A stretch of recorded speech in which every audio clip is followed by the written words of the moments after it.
The story of Stonehenge begins not with the first sarsen stone dragged across the chalk downs, but with the formation of the landscape itself millions of years before human feet ever touched this corner of southern England.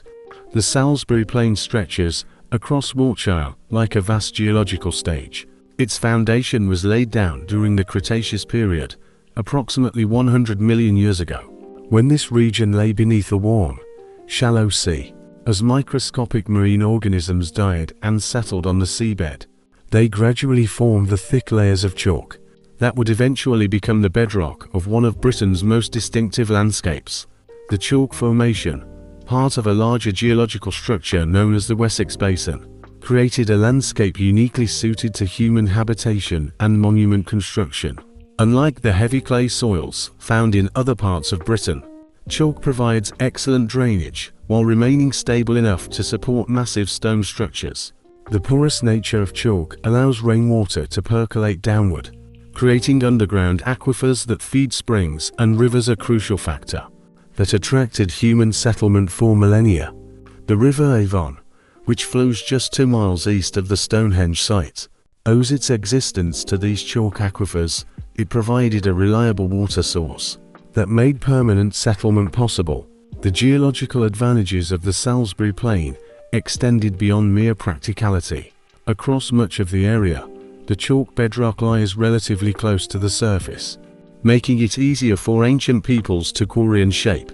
More importantly, the underlying chalk provided a stable foundation that could support structures weighing hundreds of tons without the settling and shifting that would plague monuments built on softer soils.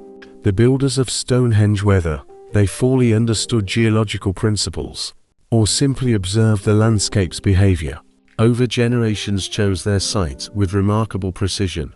Archaeological evidence reveals that humans first arrived in this landscape during the Mesolithic period, roughly 8000 BC, as the last ice age retreated and Britain's climate warmed. These early inhabitants were nomadic hunter-gatherers who moved seasonally across the landscape, following game herds and exploiting different resources as they became available throughout the year. Excavations at nearby Blickmead, less than 2 miles from Stonehenge, have uncovered one of Britain's most significant Mesolithic sites, revealing continuous human occupation spanning over 3,000 years. The Mesolithic inhabitants of the Salisbury Plain lived in small mobile groups, rarely exceeding 30 individuals. They constructed temporary shelters using wooden posts and animal hide structures that have left minimal archaeological traces compared to the stone monuments that would follow. However, their impact on the landscape was profound in ways that extended far beyond their physical footprint. These hunter-gatherers possessed an intimate knowledge of their environment, understanding the seasonal patterns of plant growth, animal migration, and resource availability with a precision that modern humans struggle to comprehend. Evidence from Mesolithic sites across the Salisbury Plain reveals a sophisticated toolkit adapted to the specific challenges of the chalk downland environment. Flint tools nabbed from nodules found naturally in the chalk dominated their technology. The quality of flint available in this region was exceptional, dense, fine-grained, and capable of holding an extremely sharp edge. Archaeological assemblages from sites like Blickmead include thousands of worked flint pieces, for processing hides, working bone and antler, and distinctive microliths that served as arrow points and knife blades. The hunting strategies employed by these groups were equally sophisticated. The open nature of the chalk downland, with its rolling hills and scattered woodland, favored hunting techniques that relied on driving game toward natural or constructed barriers. Archaeological evidence suggests that Mesolithic hunters used fire to manage vegetation, creating clearings that attracted grazing animals and made hunting more predictable. This early landscape management represented humanity's first significant alteration of the Salisbury Plain environment. Around 4000 BC, the archaeological record reveals a gradual but fundamental transformation in human society. Across the Salisbury Plain, the transition from Mesolithic hunter-gatherer lifestyles to Neolithic farming communities occurred not as a sudden revolution, but as a process spanning several centuries. The first Neolithic settlers brought with them domesticated cattle, sheep, and pigs, along with knowledge of cereal cultivation, wheat and barley varieties that could thrive in the chalk soil conditions. The shift to farming required a fundamentally different relationship with the landscape. Where Mesolithic groups had moved seasonally, Neolithic farmers needed to establish permanent settlements near their fields and pastures. The Salisbury Hills proved ideally suited to this new way of life.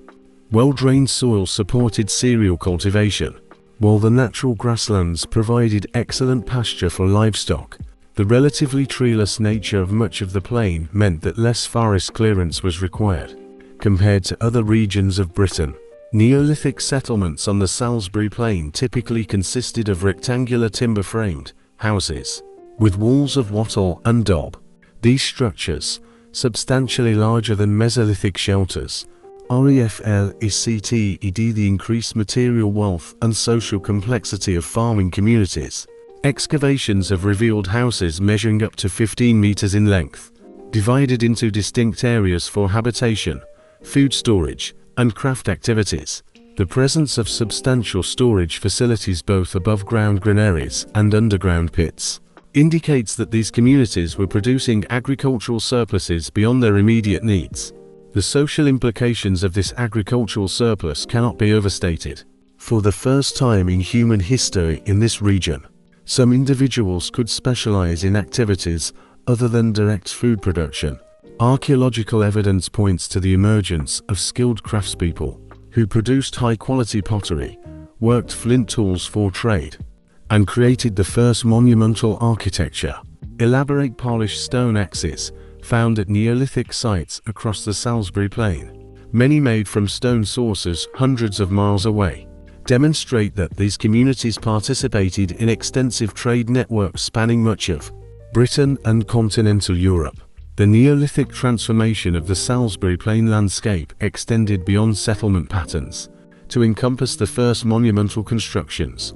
Long before the iconic trilithons rose at Stonehenge, this landscape was already home to impressive earthwork monuments that reflected the growing social complexity and ritual sophistication of farming communities. The Great Rearrangement, a massive linear earthwork stretching nearly 2 miles across the landscape, just north of the future Stonehenge site, represents one of the earliest and most impressive of these monuments. Constructed around 3500 BC, the Great Rearrangement consists of parallel ditches and banks defining a corridor, approximately 100 meters wide and 2.8 kilometers long. The construction of this feature required the movement of thousands of tons of chalk, representing a massive communal effort that would have required coordination among multiple communities across the region. The precise function of Rearrangement monuments remains debated among archaeologists, but their alignment with significant landscape features and astronomical phenomena suggests they served important ritual or ceremonial purposes. The construction of the Great Rearrangement demonstrates several crucial developments in Neolithic society. The scale of the work required not only substantial labor organization, but also sophisticated surveying techniques to maintain parallel lines across nearly 3 kilometers of undulating terrain. Archaeological analysis of the construction sequence reveals that the Rearrangement was built in planned segments. This suggests a level of project management that implies emerging social hierarchies and specialized leadership roles. Contemporary with the Great Rearrangement, numerous other earthwork monuments appeared across the Salisbury Plain. The Lesser Rearrangement, located closer to the future Stonehenge site, followed similar design principles but on a smaller scale. Causewayed enclosures, circular earthworks with multiple entrance gaps served as gathering places for communities scattered across the wider landscape. Windmill Hill, located 20 miles north of Stonehenge, represents the largest and most complex of these enclosures. Multiple concentric rings of ditches and banks encompass nearly 21 acres. The proliferation of monument construction during the early Neolithic period reflects profound changes in how humans understood and interacted with the landscape. These earthworks were not merely functional structures but sacred spaces that embodied complex beliefs about the relationship between the living, the dead, and the natural world. The careful positioning of monuments in relation to prominent landscape features, hilltops, river valleys, and natural clearings suggests that Neolithic communities perceived the Salisbury Plain as a sacred landscape requiring appropriate ritual attention.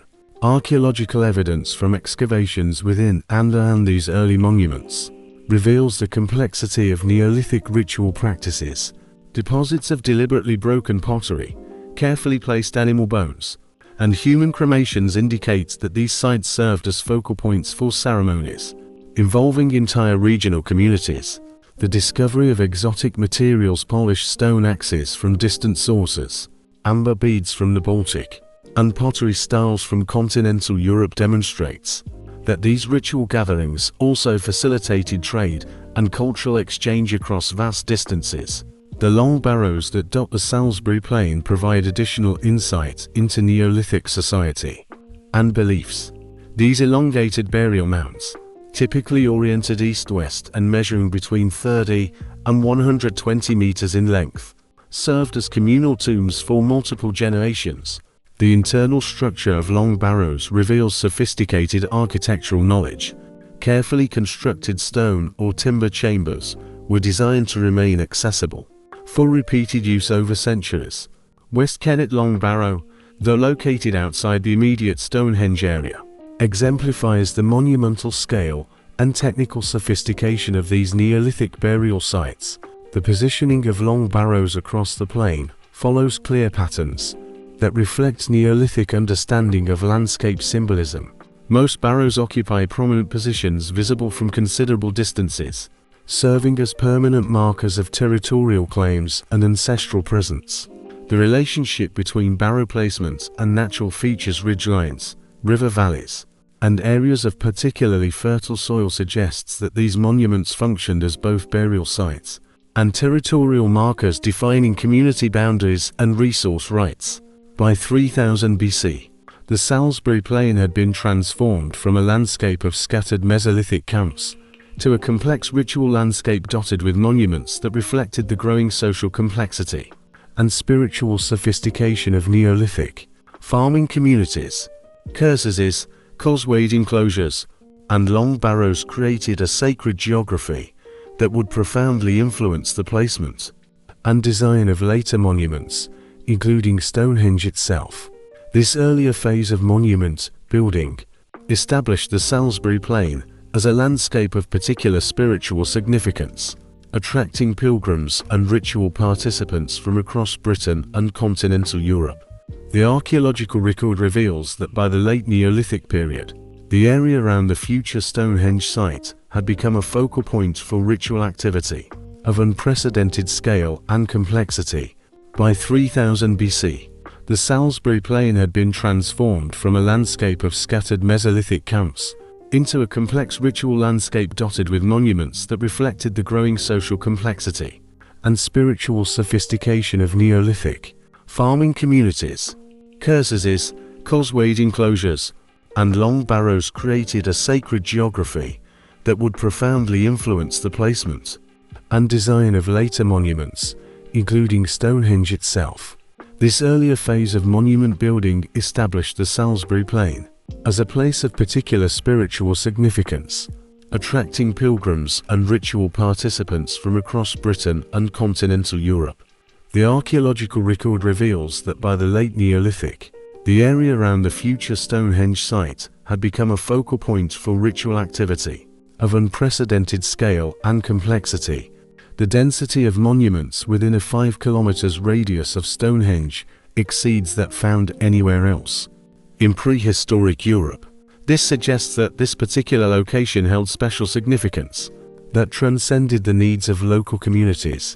The reasons for this concentration remain partially mysterious, but the geological, geographical, and cultural factors that made the Salisbury Plain attractive to its earliest inhabitants clearly continued to influence human behavior as societies became more complex and monument construction became more ambitious. The transformation of the Salisbury Plain into a sacred landscape reached its culmination in the late Neolithic, around 3100 BC with the construction of the first Stonehenge. This initial monument bore little resemblance to the towering stone trilithons that dominate modern perceptions of the site. Instead, the earliest Stonehenge consisted of a carefully planned earthwork enclosure that served as the foundation for over 1,500 years of continuous ritual use and architectural evolution. The first builders approached their task with remarkable precision, creating a nearly perfect circular enclosure measuring approximately 110 meters in diameter.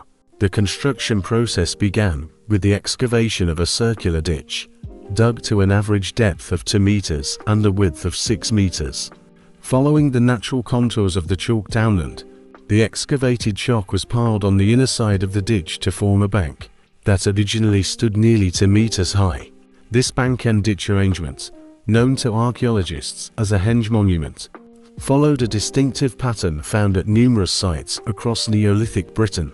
However, the Stonehenge example demonstrated unusual sophistication in its execution. Archaeological excavations of the original ditch have revealed crucial details about the construction process and the people who carried it out.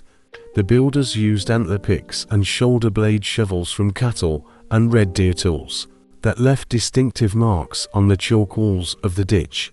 Radiocarbon dating of these antler tools provides the most reliable evidence for the monument's construction date, clustering around 3100 BC. The ditch was not excavated as a single continuous effort, but rather in discrete segments, each measuring approximately 1,015 meters in length. This segmented construction technique suggests that different groups or families were responsible for specific portions of the worker model, reflecting the communal nature of the project, while maintaining distinct social identities within the collective effort.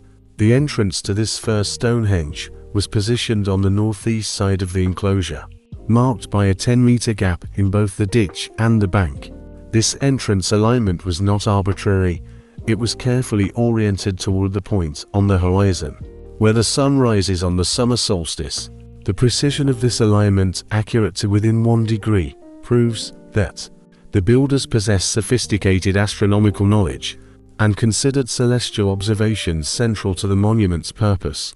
Additional smaller gaps in the earthwork located on the south and southwest sides provided secondary access points that may have served specific ritual functions.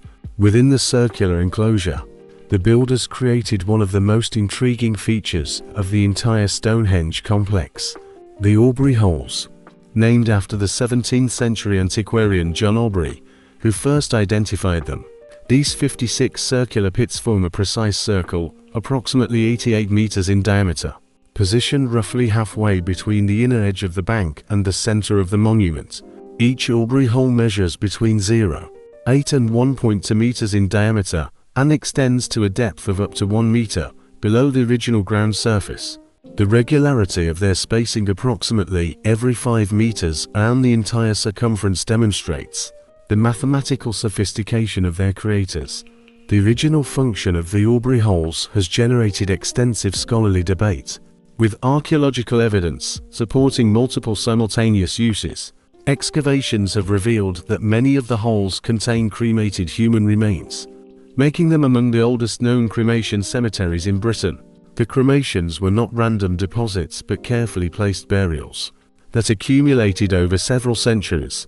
Analysis of the cremated bone fragments indicates that both men and women of various ages were interred in the Aubrey holes. This suggests that access to burial within the monument was not restricted to a single social class or gender. Burial practices involving cremation within the Aubrey holes reveal sophisticated mortuary customs that went far beyond simple disposal of the dead. Many of the cremated remains show signs of careful sorting and selection. Only specific bones were chosen for burial, while others were presumably disposed of elsewhere. Some holes contain the remains of multiple individuals mixed together, indicating that communal burial practices were an important aspect of the site's ritual function. The presence of cremated animal bones, particularly cattle and pig, alongside human remains, suggests that feasting and sacrifice were integral components of the burial ceremonies. Beyond their funerary function, The Aubrey holes may have served astronomical purposes that complemented the monument's solar orientation. The number 56 has astronomical significance, representing the number of years required for the positions of the moon's rising and setting to complete a full cycle and return to their starting points. This lunar cycle, known to modern astronomers as the Metonic cycle, would have been observable to careful sky watchers over multiple generations if the Aubrey holes functioned as a lunar calculator, with markers moved from hole to hole to track the moon's complex movements. They would represent one of humanity's earliest attempts to create a permanent astronomical computer. Recent archaeological work has identified evidence that wooden posts once stood in many of the Aubrey holes.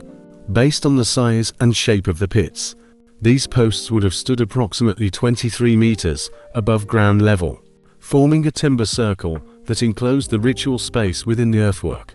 The posts were not permanent installations, they were apparently erected and removed multiple times. During the early history of the monument, this pattern of post erection and removal may have been tied to specific ceremonies or astronomical events, with the posts serving as temporary markers for ritual activities occurring at regular intervals. The timber posts in the Aubrey holes were part of a larger wooden architecture that characterized the first Stonehenge. Archaeological evidence points to additional post circles and timber structures within the monument's interior, creating a complex wooden temple that preceded the famous stone arrangements by several centuries. These wooden structures included smaller post circles, linear rows of posts, and possibly roof buildings providing shelter for ritual activities. The scale and complexity of the timber architecture rivaled contemporary wooden temples found elsewhere in Neolithic Europe, proving that the Stonehenge builders participated in widespread architectural traditions while adapting them to their specific ritual needs. The cultural context for the construction of the first Stonehenge lies with the Windmill Hill people, a Neolithic culture named after the enclosure. Located 20 miles north of Stonehenge, these communities had established themselves across the Wessex region by 3700 BC, bringing with them sophisticated pottery traditions, advanced flint working techniques, and complex ritual practices that would profoundly influence the development of Stonehenge. The Windmill Hill culture represented a mature Neolithic society that had moved beyond the experimental farming of earlier periods to create stable, prosperous communities capable of undertaking monumental construction projects. Windmill Hill pottery found at Stonehenge and surrounding sites reveals the aesthetic sensibilities and technical capabilities of the monument's builders. These vessels, characterized by round-bottomed bowls and decorated with distinctive patterns created by pressing twisted cords or carved wooden paddles into the clay before firing, demonstrate advanced ceramic technology. The pottery styles show strong connections to contemporary cultures in northern France and the Netherlands, indicating that the Windmill Hill people maintained extensive cultural contacts across the English Channel. The presence of pottery made from clay sources located hundreds of miles from Stonehenge suggests that the monument attracted visitors from across Britain and continental Europe. From its very earliest phases, the flint working traditions of the Windmill Hill people reached extraordinary levels of sophistication, creating tools and weapons that combined practical functionality with aesthetic excellence. The leaf-shaped arrowheads characteristic of this period required exceptional skill to manufacture their symmetrical forms, and razor-sharp edges represent the pinnacle of Neolithic flint-knapping technology. Many of these arrowheads found at Stonehenge were made from flint sourced far from the monument, including characteristic black flint from the Beer Head quarries in Devon, and spotted flint from the Yorkshire Wolds. This indicates that specialized toolmakers traveled enormous distances to contribute to the construction and ritual activities of the site. The agricultural practices of the Windmill Hill people provided the economic foundation that made the construction of Stonehenge possible. Archaeological evidence from contemporary settlements reveals a mixed farming economy that combined cereal cultivation with the rearing of cattle, sheep, and pigs. The chalk soils of the Salisbury Plain proved particularly well suited to this agricultural system. supporting higher population densities than most other regions of Neolithic Britain. The surplus generated by these efficient farming methods freed substantial labor for monument construction, while providing the food resources necessary to sustain large groups of people during building campaigns and ritual ceremonies. The ritual practices of the Windmill Hill culture, revealed through archaeological investigations of their causewayed enclosures and other ceremonial sites, provide key insights into the religious beliefs that motivated the construction of Stonehenge. These practices centered on ancestor veneration, seasonal ceremonies tied to agricultural cycles, and complex beliefs about the relationship between the living and the dead. The enclosures served as gathering places where scattered communities converge for feasting, trade, and rituals that strengthen social bonds and cultural identity throughout the region. Data from Windmill Hill and other similar sites show that these gatherings included carefully organized feasting ceremonies, where enormous quantities of food and drink were consumed. Archaeological deposits contain thousands of cattle bones, representing the remains of communal meals that brought together hundreds, or perhaps thousands of participants. The scale of these feasts required meticulous planning and coordination, with communities contributing livestock and other food resources according to their capabilities and social obligations. Feasting refuse also includes a significant amount of ceramic vessels, many of which were deliberately broken during ceremonies. This suggests that the destruction of vessels was an important ritual act, marking the completion of specific rites. The construction of the first Stonehenge was the culmination of these Windmill Hill ritual traditions, creating a permanent ceremonial center capable of accommodating the largest gatherings and serving as a focus for ancestor veneration and astronomical observation. The monument's design incorporated elements from earlier causewayed enclosures, a circular earthwork bank, multiple entrances, and internal ritual offerings, while introducing innovations that reflected the growing sophistication of Neolithic religious practices. The addition of the Aubrey holes and their associated timber structures created a more complex ritual space capable of housing several simultaneous ceremonies, while maintaining the communal character of earlier monuments. The placement of Stonehenge within the existing sacred landscape of the Salisbury Plain was carefully considered to maximize its symbolic and practical effectiveness. The monument sits on a gentle ridge, offering a commanding view of the surrounding area while remaining visible from the numerous barrows and other ritual sites dotting the landscape. This visual connectivity ensured that Stonehenge functioned as the focus of a larger ceremonial complex, encompassing dozens of individual monuments across several square miles of the plain. The first phase of Stonehenge was in active use for approximately 600 years, during which the monument underwent constant modification and additions.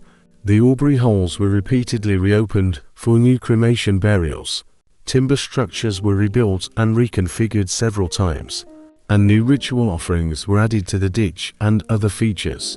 This long period of use proves that Stonehenge served as a living religious center, rather than a static monument, adapting to changing ritual needs while maintaining its fundamental essence as a place for ancestor worship and astronomical observation. Around 2600 BC, the builders of Stonehenge achieved one of the most extraordinary logistical feats of prehistoric Europe: the decision to transport massive stones 150 miles across difficult terrain from the Preseli Hills, southwest Wales to the Salisbury Plain represents a colossal undertaking that fundamentally changed both the monument and our understanding of Neolithic society's capabilities.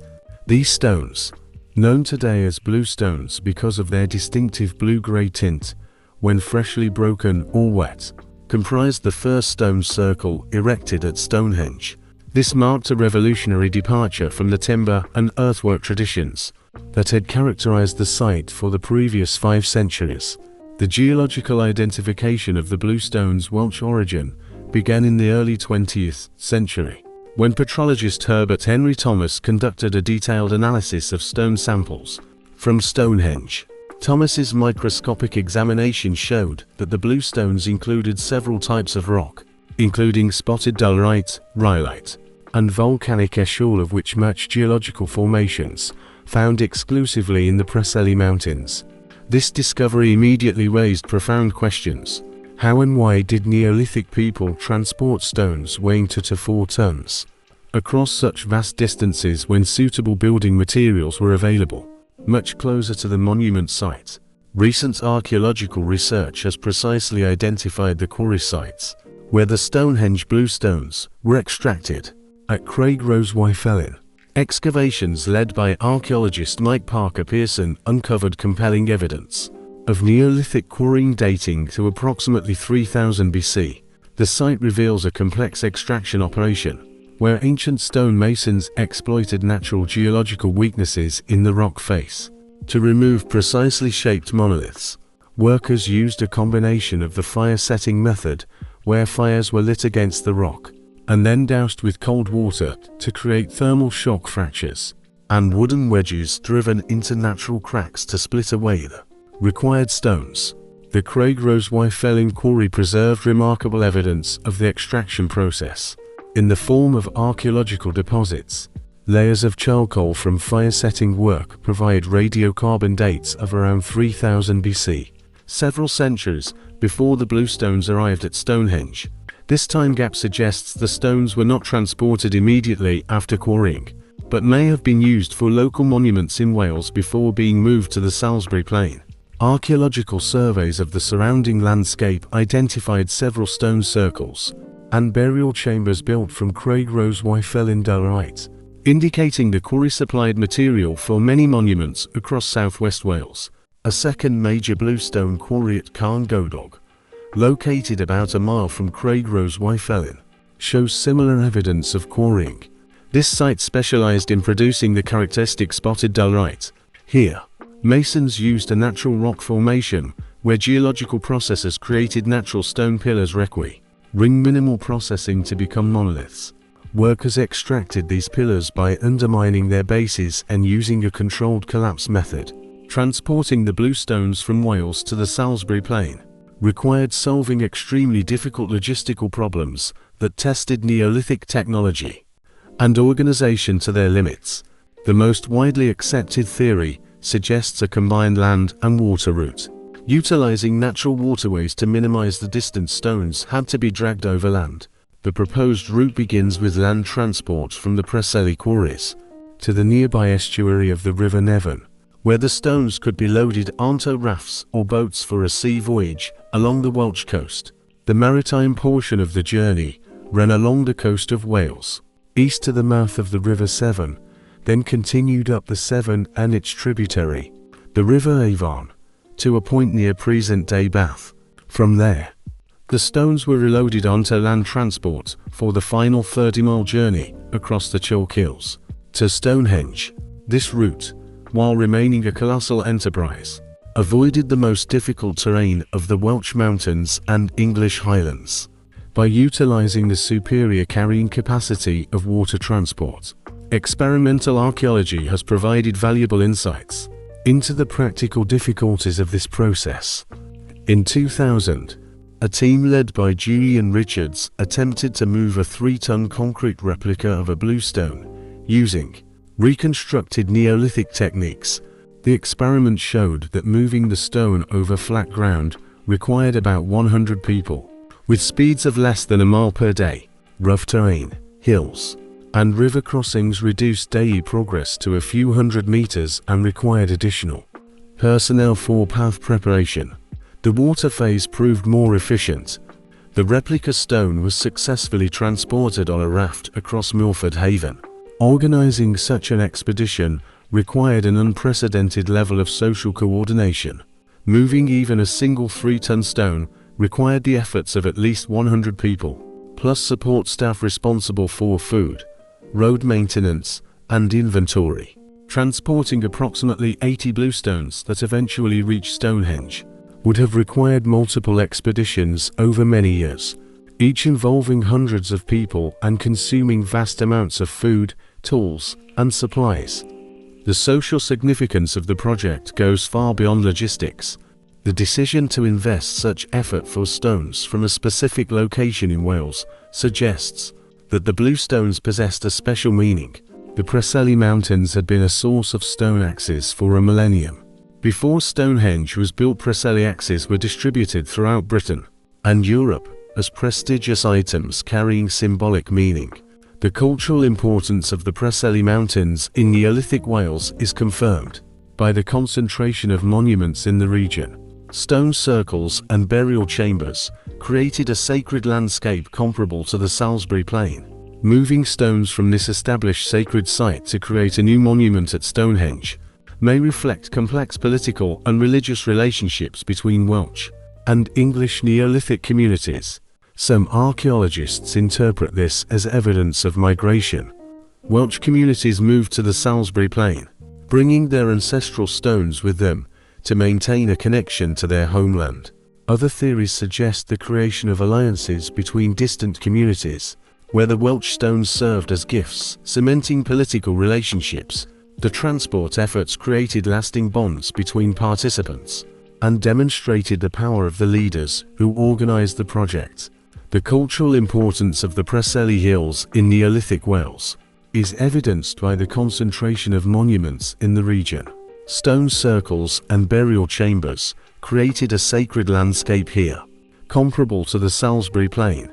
The movement of stones from this established sacred place to create a new monument at Stonehenge may reflect complex political and religious relationships between Welsh and English Neolithic communities. Some archaeologists interpret this as evidence of migration. Welsh communities relocated to the Salisbury Plain, bringing their ancestral stones with them to maintain a connection to their homeland. Other theories suggest the creation of alliances between distant communities, where the Welsh stones served as gifts, cementing political relationships. The transport efforts created lasting bonds between participants and demonstrated the power of the leaders who organized the project. The arrival of the Welsh stones at Stonehenge was a significant moment, transforming it from a regional center into a site of national or even international importance. The layout of the first bluestone circle demonstrates careful planning. The stones were set in a double circle formation, an outer ring of approximately 60 stones and an inner ring of 20, all within the existing earthwork enclosure. The stones were not arranged randomly. Taller monoliths were positioned at cardinal points and other astronomically significant locations, while smaller ones filled intermediate positions, creating a harmonious composition. Archaeological investigation of the bluestone circle showed that it underwent multiple rearrangements. Evidence from stone holes and deposits indicates that the original double circle configuration changed several times. Stones were moved, reset, and in some cases removed entirely. These changes reflect evolving ritual needs and prove that the stone circle was perceived as a living, adaptable structure. The technique of erecting the bluestone circle demonstrates striking complexity. Precisely calculated holes were excavated for each stone, capable of supporting the weight of the monolith while maintaining the correct orientation. In many holes, packing materials, chalk, rubble, and small stones used for fixation were found.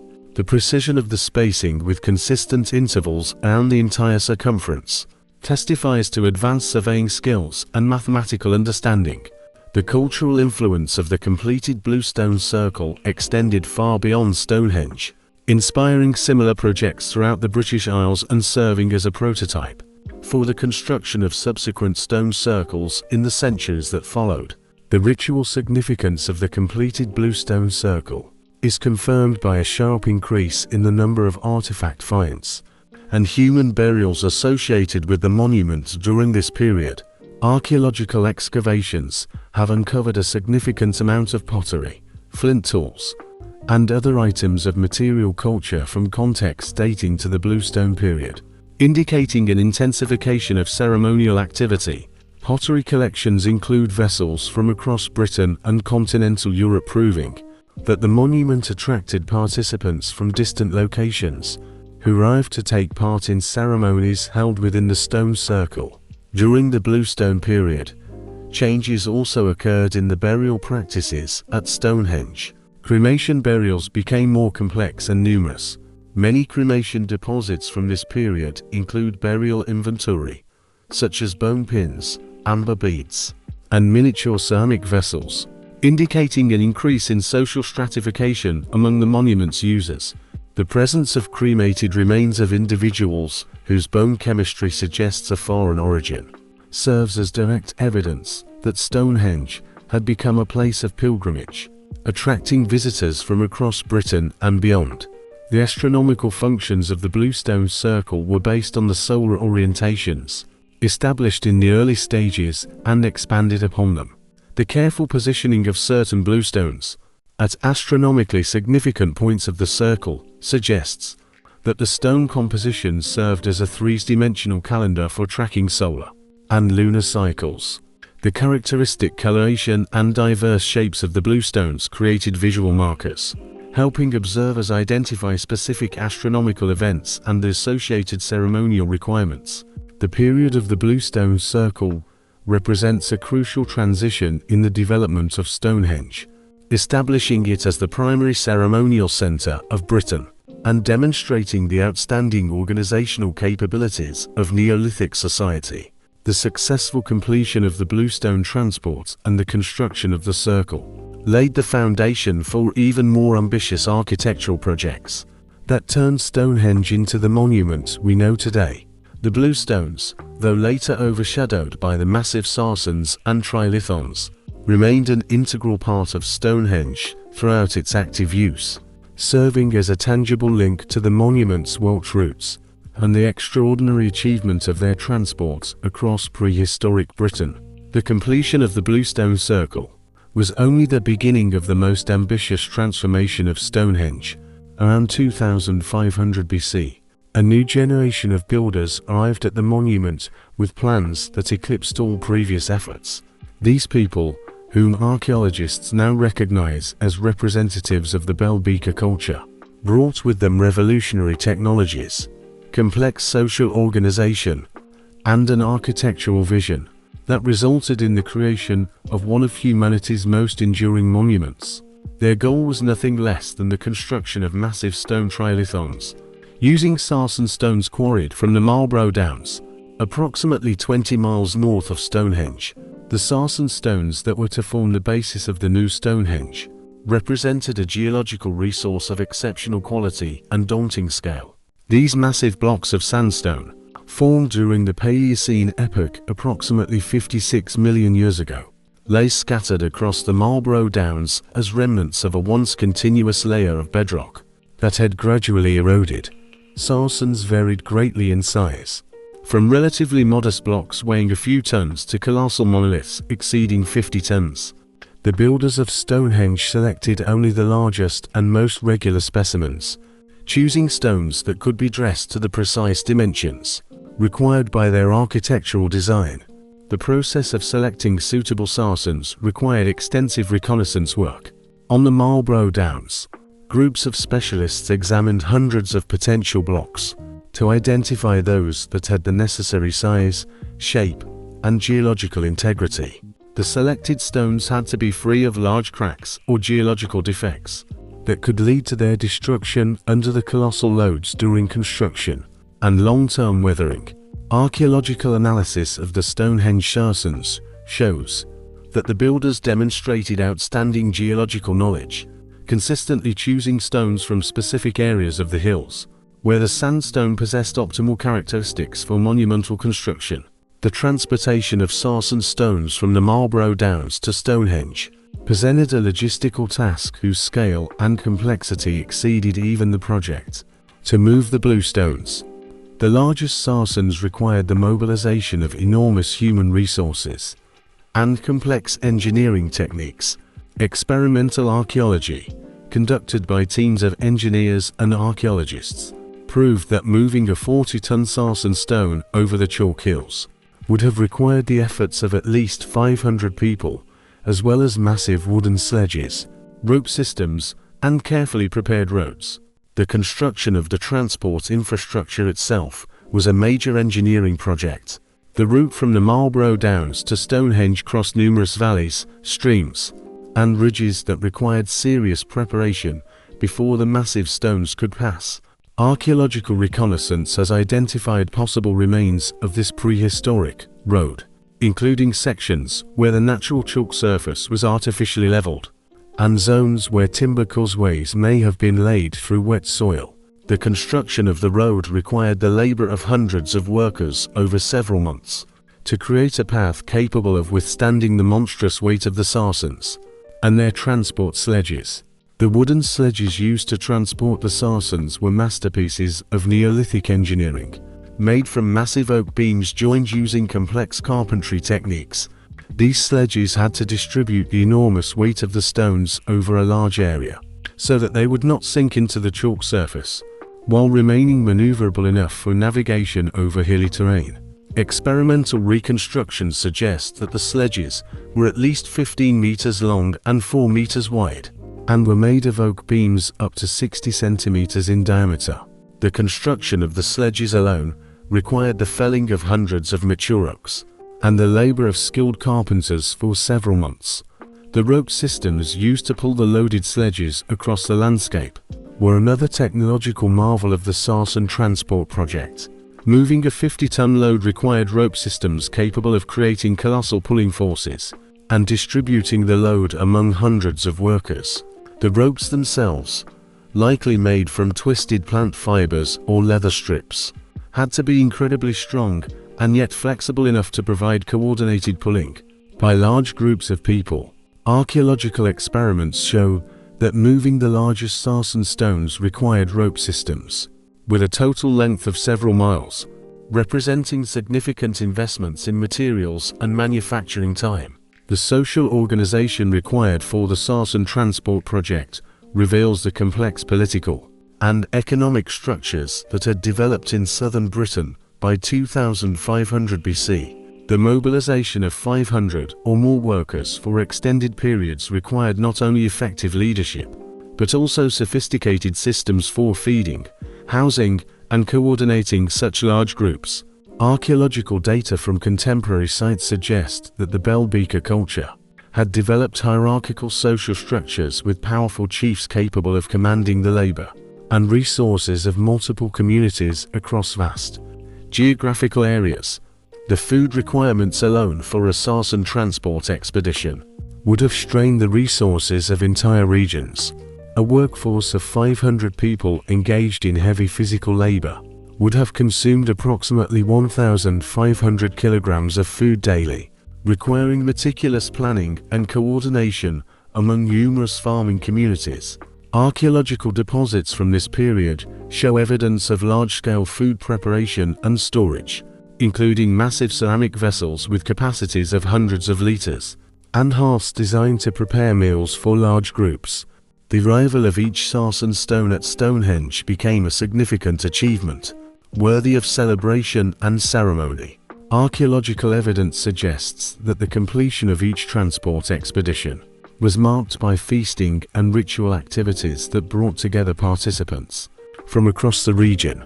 These celebrations served not only to mark the successful completion of dangerous and difficult work, but also to strengthen the social bonds and political relationships that made such massive projects possible. Once the sarsen stones reached Stonehenge, the builders faced an equally challenging task, shaping them into the precise forms required by the monument's architectural design. The shaping process relied primarily on the use of sarsen hammers, smaller blocks of the same sandstone material used to strike the stone and chip away unwanted portions. This technique, known as pecking, required colossal patience and skill to achieve the precise dimensions and smooth surfaces visible on the finished trilithons. Archaeological analysis of the worked sarsens revealed tool marks and surface textures that provide a detailed look at the stonework methods used by Neolithic masters. The precision achieved in dressing the sarsens proves the presence of highly qualified specialists who developed complex methods for working with this extremely hard material. The vertical stones of the trilithons were carefully tapered toward the top. Their upper parts were made narrower to create an elegant visual proportion, while maintaining structural integrity. The horizontal lintels were carved with precise curves following the circular plan of the monument, which required mathematical calculations and careful measurements to ensure a proper fit. The surfaces of the most prominent stones were smoothed to a near-mirror finish, using increasingly smaller sarsen hammers and abrasive materials. The most remarkable aspect of preparing the sarsen stones was the creation of complex joint systems that ensured the structural stability of the trilithons.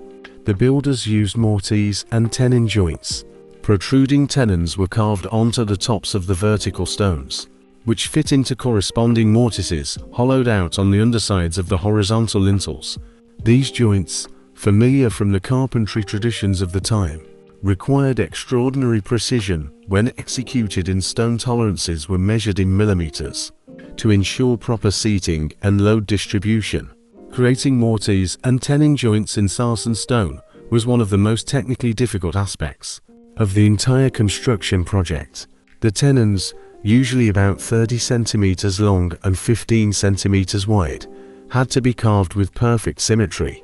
The mortises themselves required even greater precision, as any error in their dimensions or positioning would have made the assembly of the trilithon impossible. The accuracy achieved in these joints proves the presence of master craftsmen who developed specialized methods for measuring and shaping stone. Additional joining methods used in the sarsen construction included tongue and groove joints between adjacent lintel stones, ensuring the formation of a continuous ring of horizontal elements around the perimeter of the circle. These joints prevented lateral movement of the lintels while allowing for slight settling and thermal expansion without disrupting structural integrity. The complexity of these joint systems proves that the Stonehenge builders adapted advanced carpentry techniques for use in stone construction, creating hybrid technologies that combine the best qualities of both materials.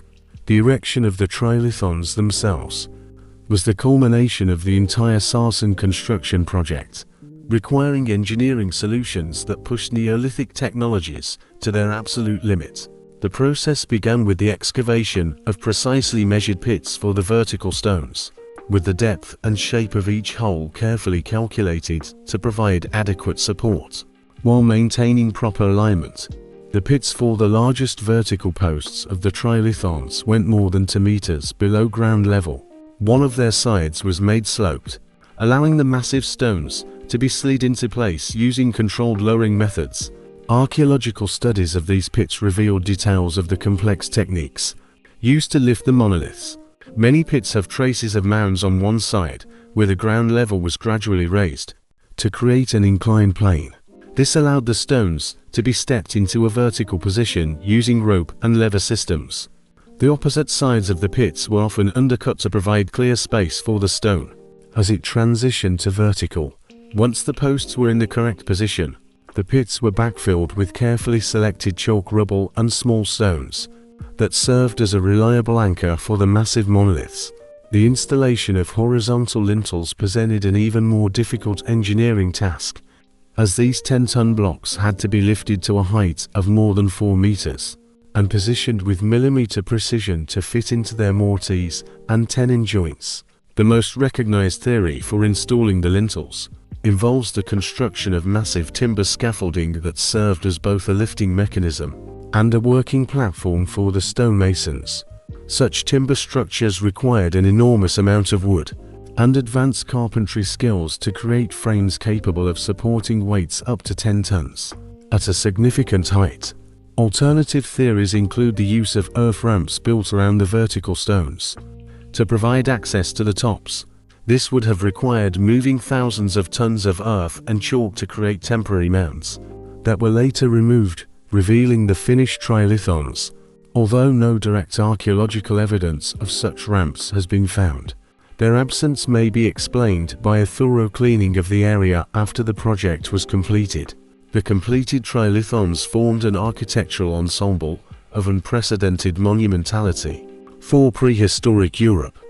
The 5 great trilithons, arranged in a horseshoe shape inside the sarsen circle, rose more than 7 meters above the ground, dominating the landscape for many miles around.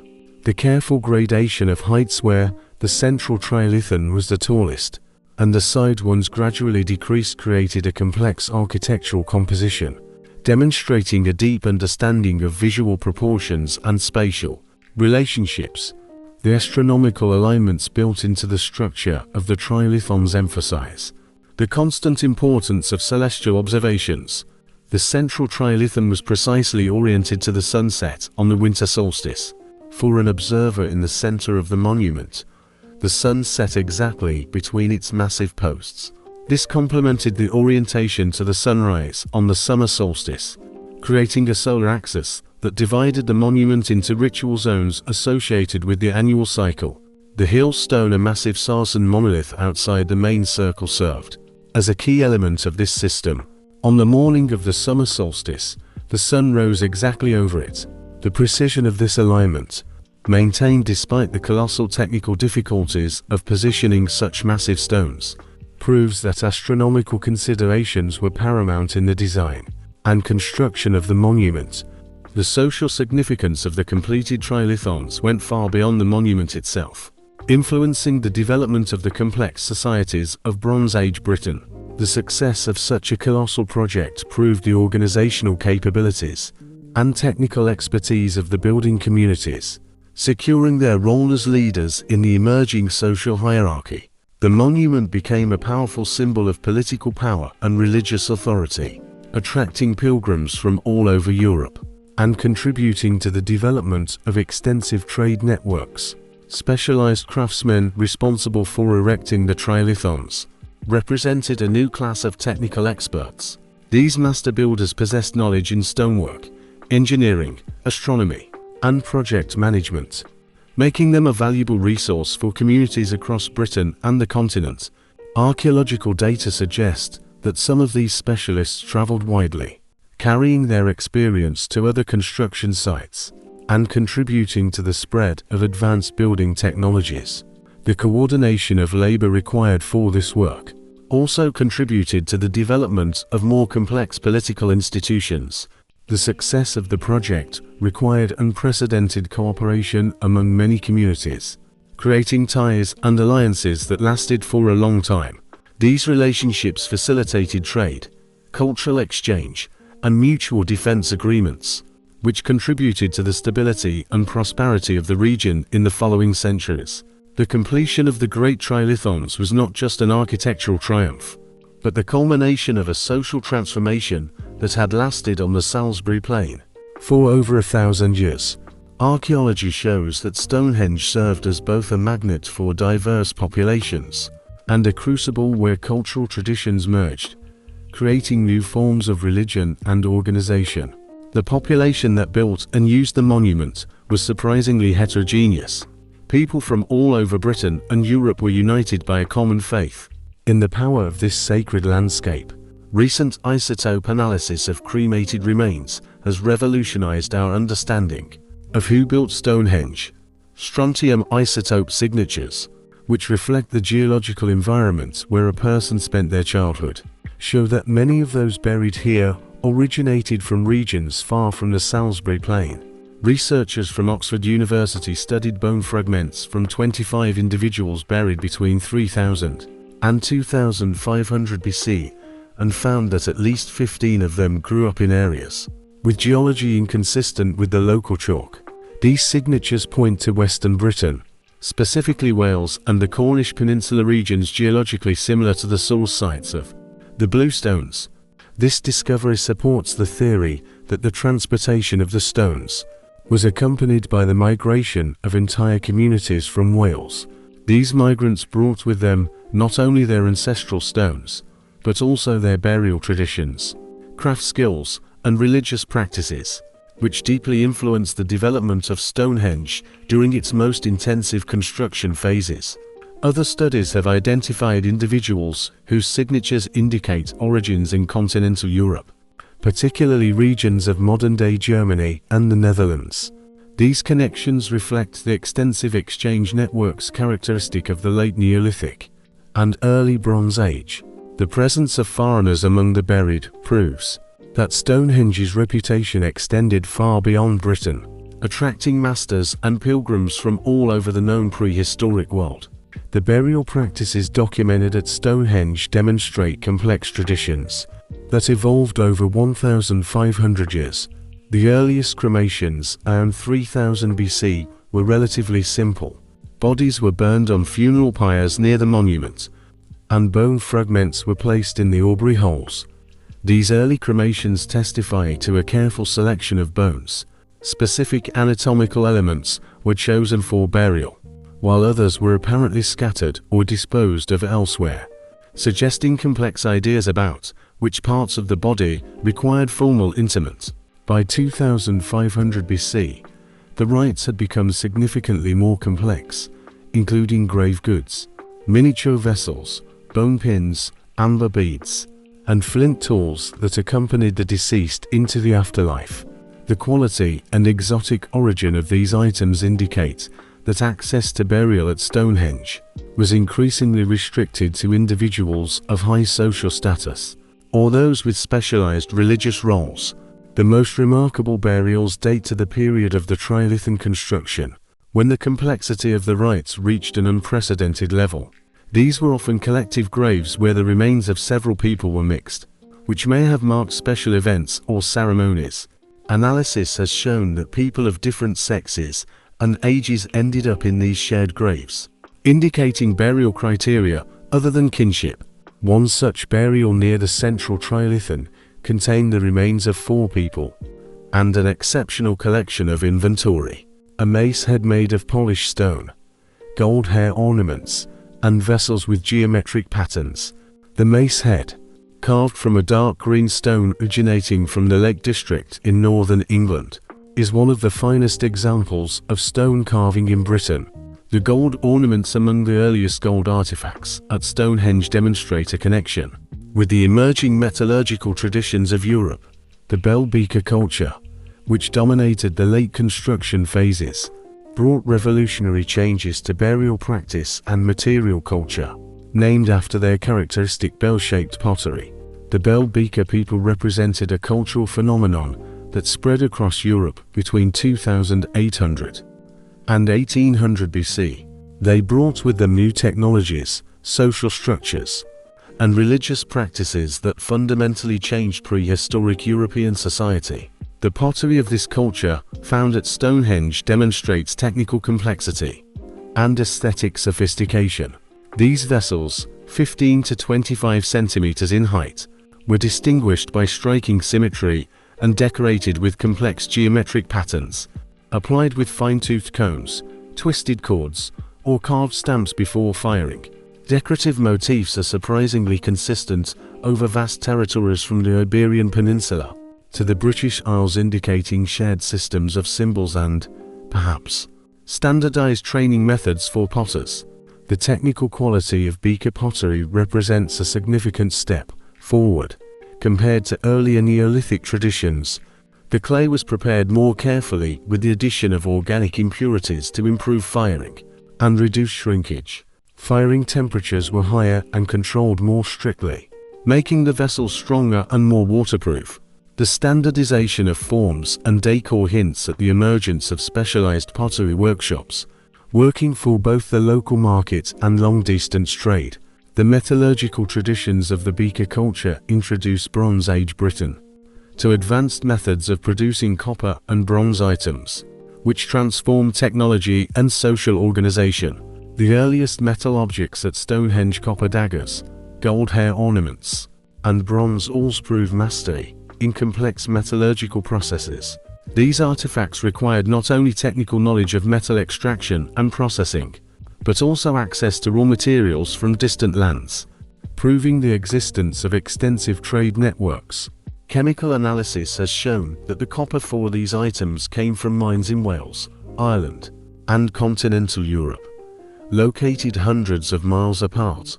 This picture of diverse sources suggests that the masters of the beaker culture were not just local craftsmen, but specialists participating in pan-European networks of material exchange and knowledge.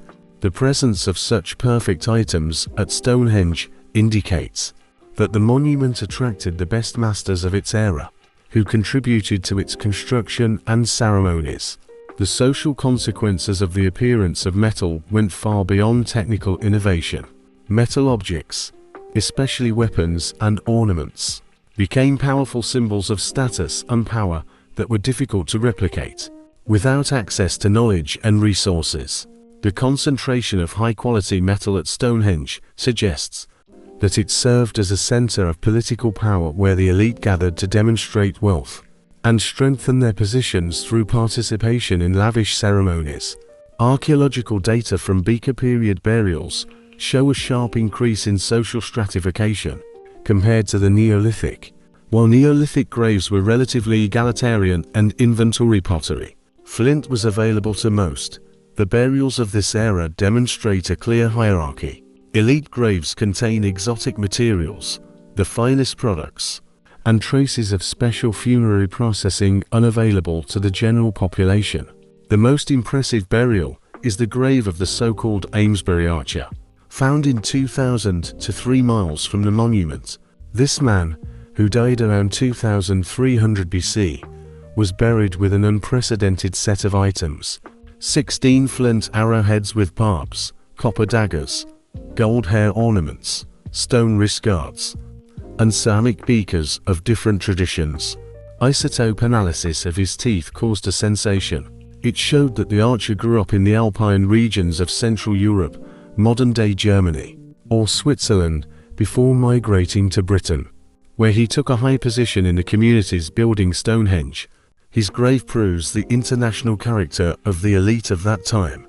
The inventory includes items from all over Europe, from flint tools made of French raw materials to metal of the Central European type. The archer's remains bear traces of a knee injury that led to permanent disability, yet this did not prevent him from achieving high status. Interestingly, an abnormally high proportion of people with physical injuries, congenital diseases, and chronic ailments has been identified among those buried at Stonehenge. Statistics show that about 40% of the buried had serious physical defects, a figure significantly higher than in other parts of Britain. This suggests that Stonehenge may have been a place of healing where people came for help.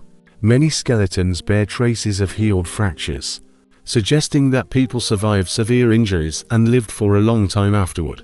The presence of people with spina bifida or dwarfism indicates that the monument attracted those whose condition was obvious and could be perceived as a sign of special spiritual significance. Healing traditions may have been associated with a belief in the magical properties of the bluestones, which continued to play an important role even after the erection of the giant sarsens. Medieval Welsh texts describe the stones of the Preseli Mountains as healing. Archaeology confirms that pieces were deliberately chipped away from the Stonehenge bluestones, likely for use in rituals or as protective amulets, where patterns on the stones show that visitors frequently touched or rubbed them. The international reputation of the healing center is further confirmed by other finds, such as the Borscombe Bowman group burial of 7 people c. 2300 BC, whose isotopic composition points to an origin in Wales. This indicates that entire communities made pilgrimages to the monument. The burial rites of the Beaker period reveal the increasing complexity of belief in the afterlife. The transition from communal cremations to individual burials, inhumation, emphasized the importance of the individual. The orientation of bodies often followed astronomically significant directions, proving that celestial cycles remained important. The addition of the Avenue ceremonial road from the River Avon to Stonehenge may have been associated with these changes, serving as a route for funeral processions. The variety of practices over 1,500 years reflects the monument's role as a meeting place of cultures. Stonehenge's flexibility allowed it to remain an active religious center. Generations modified rites to suit their needs, while maintaining a connection with ancestral traditions. Welsh migrants, European masters, local farmers, and disabled pilgrims all formed a cross-section of Bronze Age society, united by participation in the most ambitious project of prehistory. By 1600 BC, the Great Trilithons were completed. The massive sarsens stood as a monument to the organizational power and mastery of the Beaker culture. However, having reached its final form, the forces that created them began to change. The early Bronze Age brought shifts that gradually altered the significance of Stonehenge, initiating a process of modification and gradual abandonment over the next 1,000 years. The most significant changes of that period concern the rearrangement of the bluestones, brought from Wales 1,000 years earlier, around 1600 BC. The builders undertook a large-scale reorganization. The previous bluestone structures were dismantled and set into new configurations, to better harmonize with the completed sarsen structure.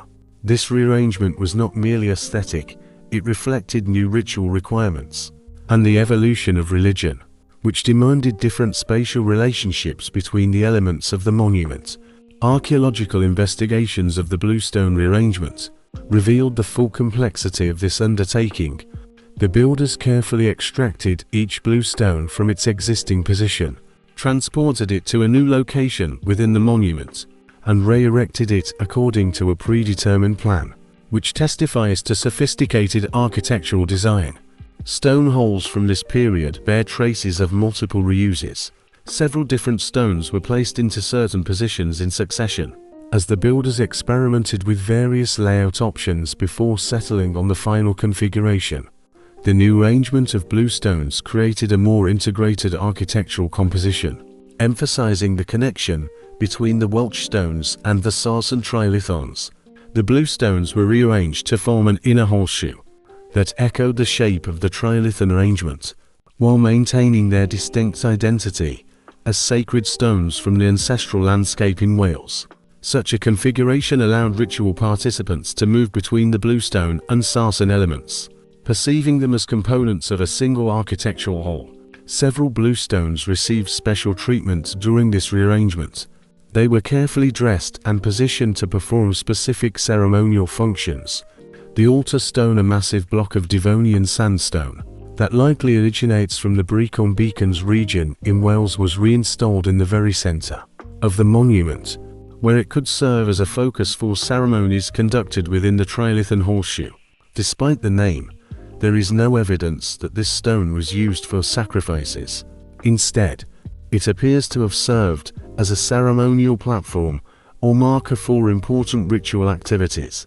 The technical difficulties of moving and reinstalling stones weighing several tons within the confined space of the completed monument required sophisticated engineering techniques and careful planning. The builders had to avoid damaging the existing sarsen structures while maneuvering the bluestones through the narrow gaps between the trilithons. Archaeological data suggest that to perform this delicate work, they used timber rollers, rope systems, and perhaps earth ramps.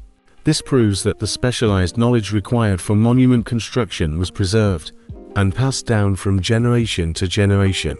While the builders were modifying the stone layout, broader cultural changes were transforming Bronze Age society across Britain. The traditions of communal monument building, characteristic of the Neolithic period, gradually gave way to more individualistic practices in which personal wealth, status, and achievement were valued above collective ritual activity. This transformation is most clearly visible in burial rites. The large communal cemeteries of the Neolithic were replaced by individual burials in barrows, glorifying the achievements of specific individuals rather than community solidarity. Round barrows, which began to appear on the Salisbury Plain in the early Bronze Age, represent a fundamental shift in how the communities of that time understood death, memory, and social organization. These individual burial mounds, typically measuring between 15 and 30 meters in diameter, were erected in memory of specific people whose social status or merits warranted eternal commemoration. The barrows were positioned to be visible from great distances, serving as long-lasting monuments to the deceased while simultaneously asserting territorial claims and family prestige in the landscape. Archaeological studies of Bronze Age round barrows near Stonehenge have revealed burial practices of extraordinary richness and complexity. The Normington Down Barrow Cemetery, located just over a mile south of Stonehenge, contains more than 40 individual mounds dating to the early and middle Bronze Age periods. Excavations of these barrows allowed for the discovery of some of the richest collections of burial inventory in prehistoric Britain, including gold ornaments, bronze weapons, exotic pottery, and materials originating from all over Europe and beyond. The burial at Bush Barrow, excavated in 1808, serves as an example of the wealth and international connections of the Bronze Age elite, who continued to use the Stonehenge landscape for their most important ceremonies. This burial contained the remains of a man accompanied by an extraordinary collection of items: 3 bronze daggers, a stone mace head, a gold belt hook, a gold lozenge-shaped ornament, and wooden objects decorated with gold rivets. The bronze daggers bear the influence of multiple European metallurgical traditions, while the gold items demonstrate technical perfection rivaling contemporary examples from the most developed centers of Bronze Age Europe. Chemical analysis of the gold from Bush Barrow showed that the metal originated from sources in Ireland and possibly Brittany. This proves that the Stonehenge region remained connected to extensive trade networks spanning the Atlantic coast of Europe. The technical quality of the gold items, especially the intricate geometric patterns created using microscopic gold wire, indicates the presence of master craftsmen whose skills were comparable to those working at the royal courts of contemporary civilizations in the Mediterranean and the Near East.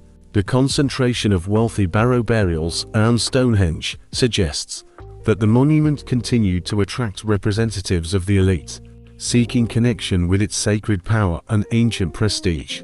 However, the transition from communal burials within the monument itself to individual barrows in the surrounding landscape reflects deep changes in social organization and religious beliefs. The monument ceased to be primarily a cemetery where community members sought eternal rest among their ancestors. It became a ceremonial center where the elite performed rituals that reinforced their social status and political power. Despite these changes in burial practices, archaeological data indicates that ritual activity at Stonehenge itself continued throughout the early Bronze Age, although with different characteristics and goals than in previous periods. Excavations discovered numerous votive offerings vows dating to this time, including carefully placed collections of ceramic vessels, bronze tools, and exotic materials that were deliberately buried or left inside the monument as offerings to supernatural powers or ancestral spirits.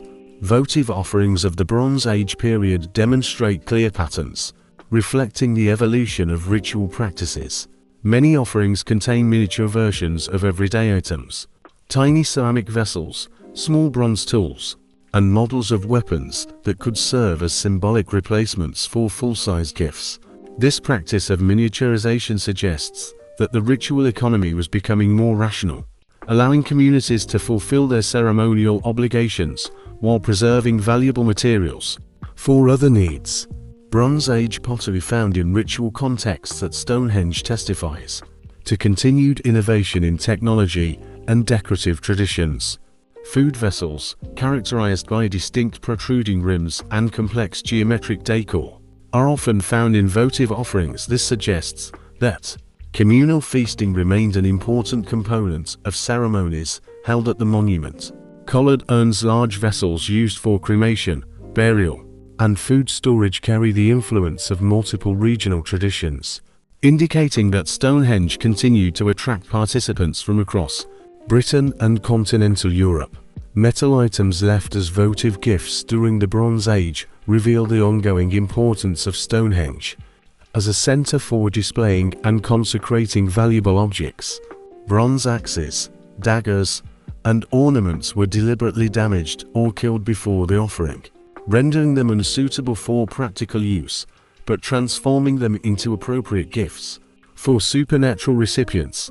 This practice of ritual destruction reflects beliefs about the correct relationship between the human world and the divine sphere.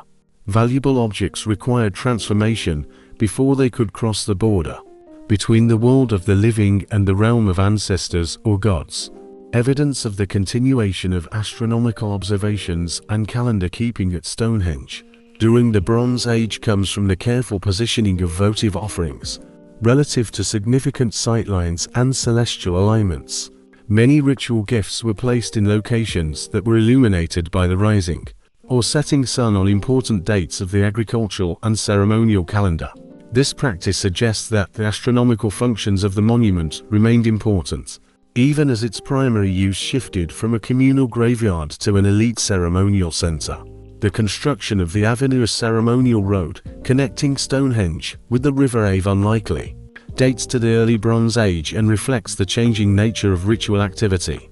The avenue consists of parallel banks and ditches that stretch for nearly 2 miles, 3.2 kilometers from the entrance of the monument to the river, creating a formal processional route capable of accommodating large groups of people. The alignment of the avenue includes a direction toward the summer solstice sunrise, ensuring that processions moving along it would be oriented toward this astronomically significant direction.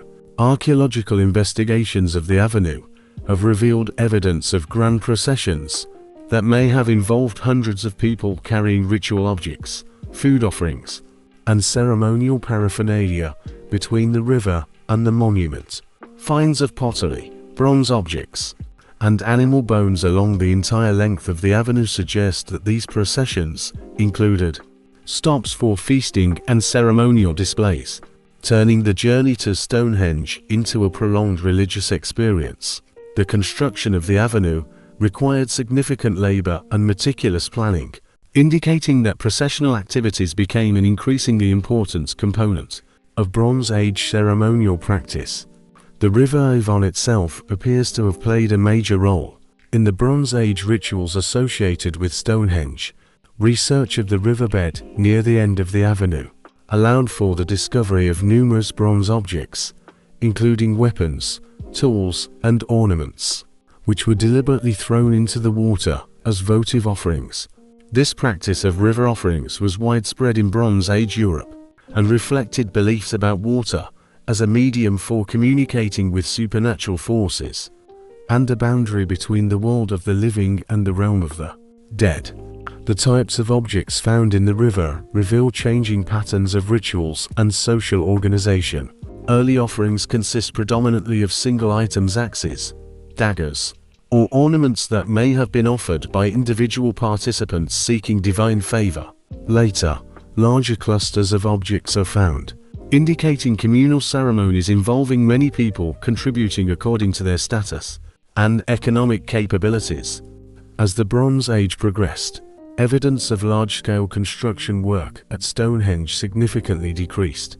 This reflects broader changes in how communities distributed their resources and organized collective activities.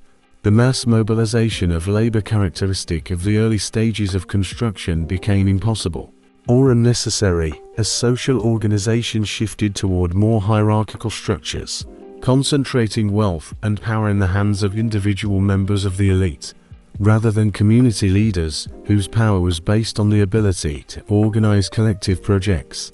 The decline in monument construction did not mean the site was forgotten, but rather a transformation of its primary functions. Archaeological data suggest that Stonehenge became increasingly associated with elite activities, high-status burials, diplomatic meetings, and ceremonial demonstrations of wealth and power. While doing so, it lost its previous role as a community gathering place where the population of the entire region united for collective rituals and monument construction projects. Political changes in the region during the Middle Bronze Age further contributed to the transformation of Stonehenge from an active construction site into an established ceremonial center. The appearance of hill forts and fortified settlements in southern Britain indicates an intensification of territorial competition and wars, which made the organization and completion of large-scale joint projects more difficult. Communities that had previously invested labor and resources into building monuments increasingly focused on defensive measures and territorial consolidation, leaving little surplus for ambitious construction undertakings. The development of new religious centers in the Bronze Age created alternative focuses for ritual activity that had previously concentrated at Stonehenge, Flag Fen in Cambridgeshire, Seahenge in Norfolk, and numerous other timber and stone circles built during this period. offered communities closer alternatives to the long journey to Stonehenge. These new monuments often included innovations in design and functions that reflected the evolution of religious practices and changing social needs, making them more attractive to communities seeking modern solutions for their ceremonial requirements. The gradual decline of ritual activity at Stonehenge was also influenced by changes in beliefs about the relationship of human communities within the sacred landscape. Ancestor veneration practices, which motivated monument construction and rituals in the Neolithic and early Bronze Age, were increasingly displaced by religious systems that emphasized personal relationships with deities, rather than collective obligations to ancestral spirits. This transformation reduced the importance of ancient burial grounds and ancestral monuments, while simultaneously increasing the significance of natural objects, springs, groves, and hilltops, which were perceived as the dwelling places of active deities, rather than repositories of ancestral power. Environmental changes in the late Bronze Age may have contributed to the decline in activity at Stonehenge by altering agricultural productivity and settlement patterns in the surrounding region. Climate deterioration around 1200 BC led to cooling and increased humidity, which made growing cereals more difficult and reduced the capacity of pasturelands. These changes forced communities to focus their resources on subsistence activities rather than ceremonial obligations, while a reduction in population decreased the number of people available for large-scale ritual gatherings and works to maintain the monument. Archaeological data from the late Bronze Age indicates that while major construction and modification work at Stonehenge ceased, the monument continued to attract rare visitors who left small votive offerings and conducted private ceremonies inside the stone circle. These later activities were usually small-scale events involving individual families or small groups, rather than the large regional gatherings characteristic of earlier periods. The preservation of this activity proves that Stonehenge retained its sacred character, even when its role in regional religious and political life significantly diminished. By the time Julius Caesar's legions first crossed the English Channel in 55 BC, Stonehenge had been silent for over a millennium. The great trilithons, once witnesses to lavish Bronze Age ceremonies, now towered over a landscape transformed by centuries of changing settlement patterns, evolving farming methods, and shifts in religious beliefs. And yet, the monument's ability to inspire had not diminished over time. Roman soldiers, administrators, and settlers met these ancient stones with a mixture of curiosity, respect, and superstition, which deeply influenced both their understanding of Britain's mysterious past and their approach to governing its native population.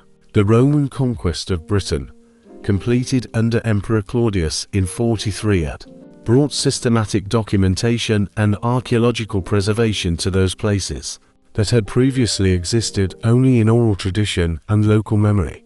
Roman writers, trained in the classical tradition of geographical and ethnographic description, provided the first written accounts of Britain's ancient monuments, although their interpretations were inevitably filtered through the cultural biases of the Mediterranean and imperial political goals. These early descriptions, though often inaccurate in historical details, preserve valuable information about how Stonehenge appeared to foreign observers and what role it played in Romano-British society. Archaeological data from the Roman period reveal continued reverence for Stonehenge among both native Britons and Roman settlers.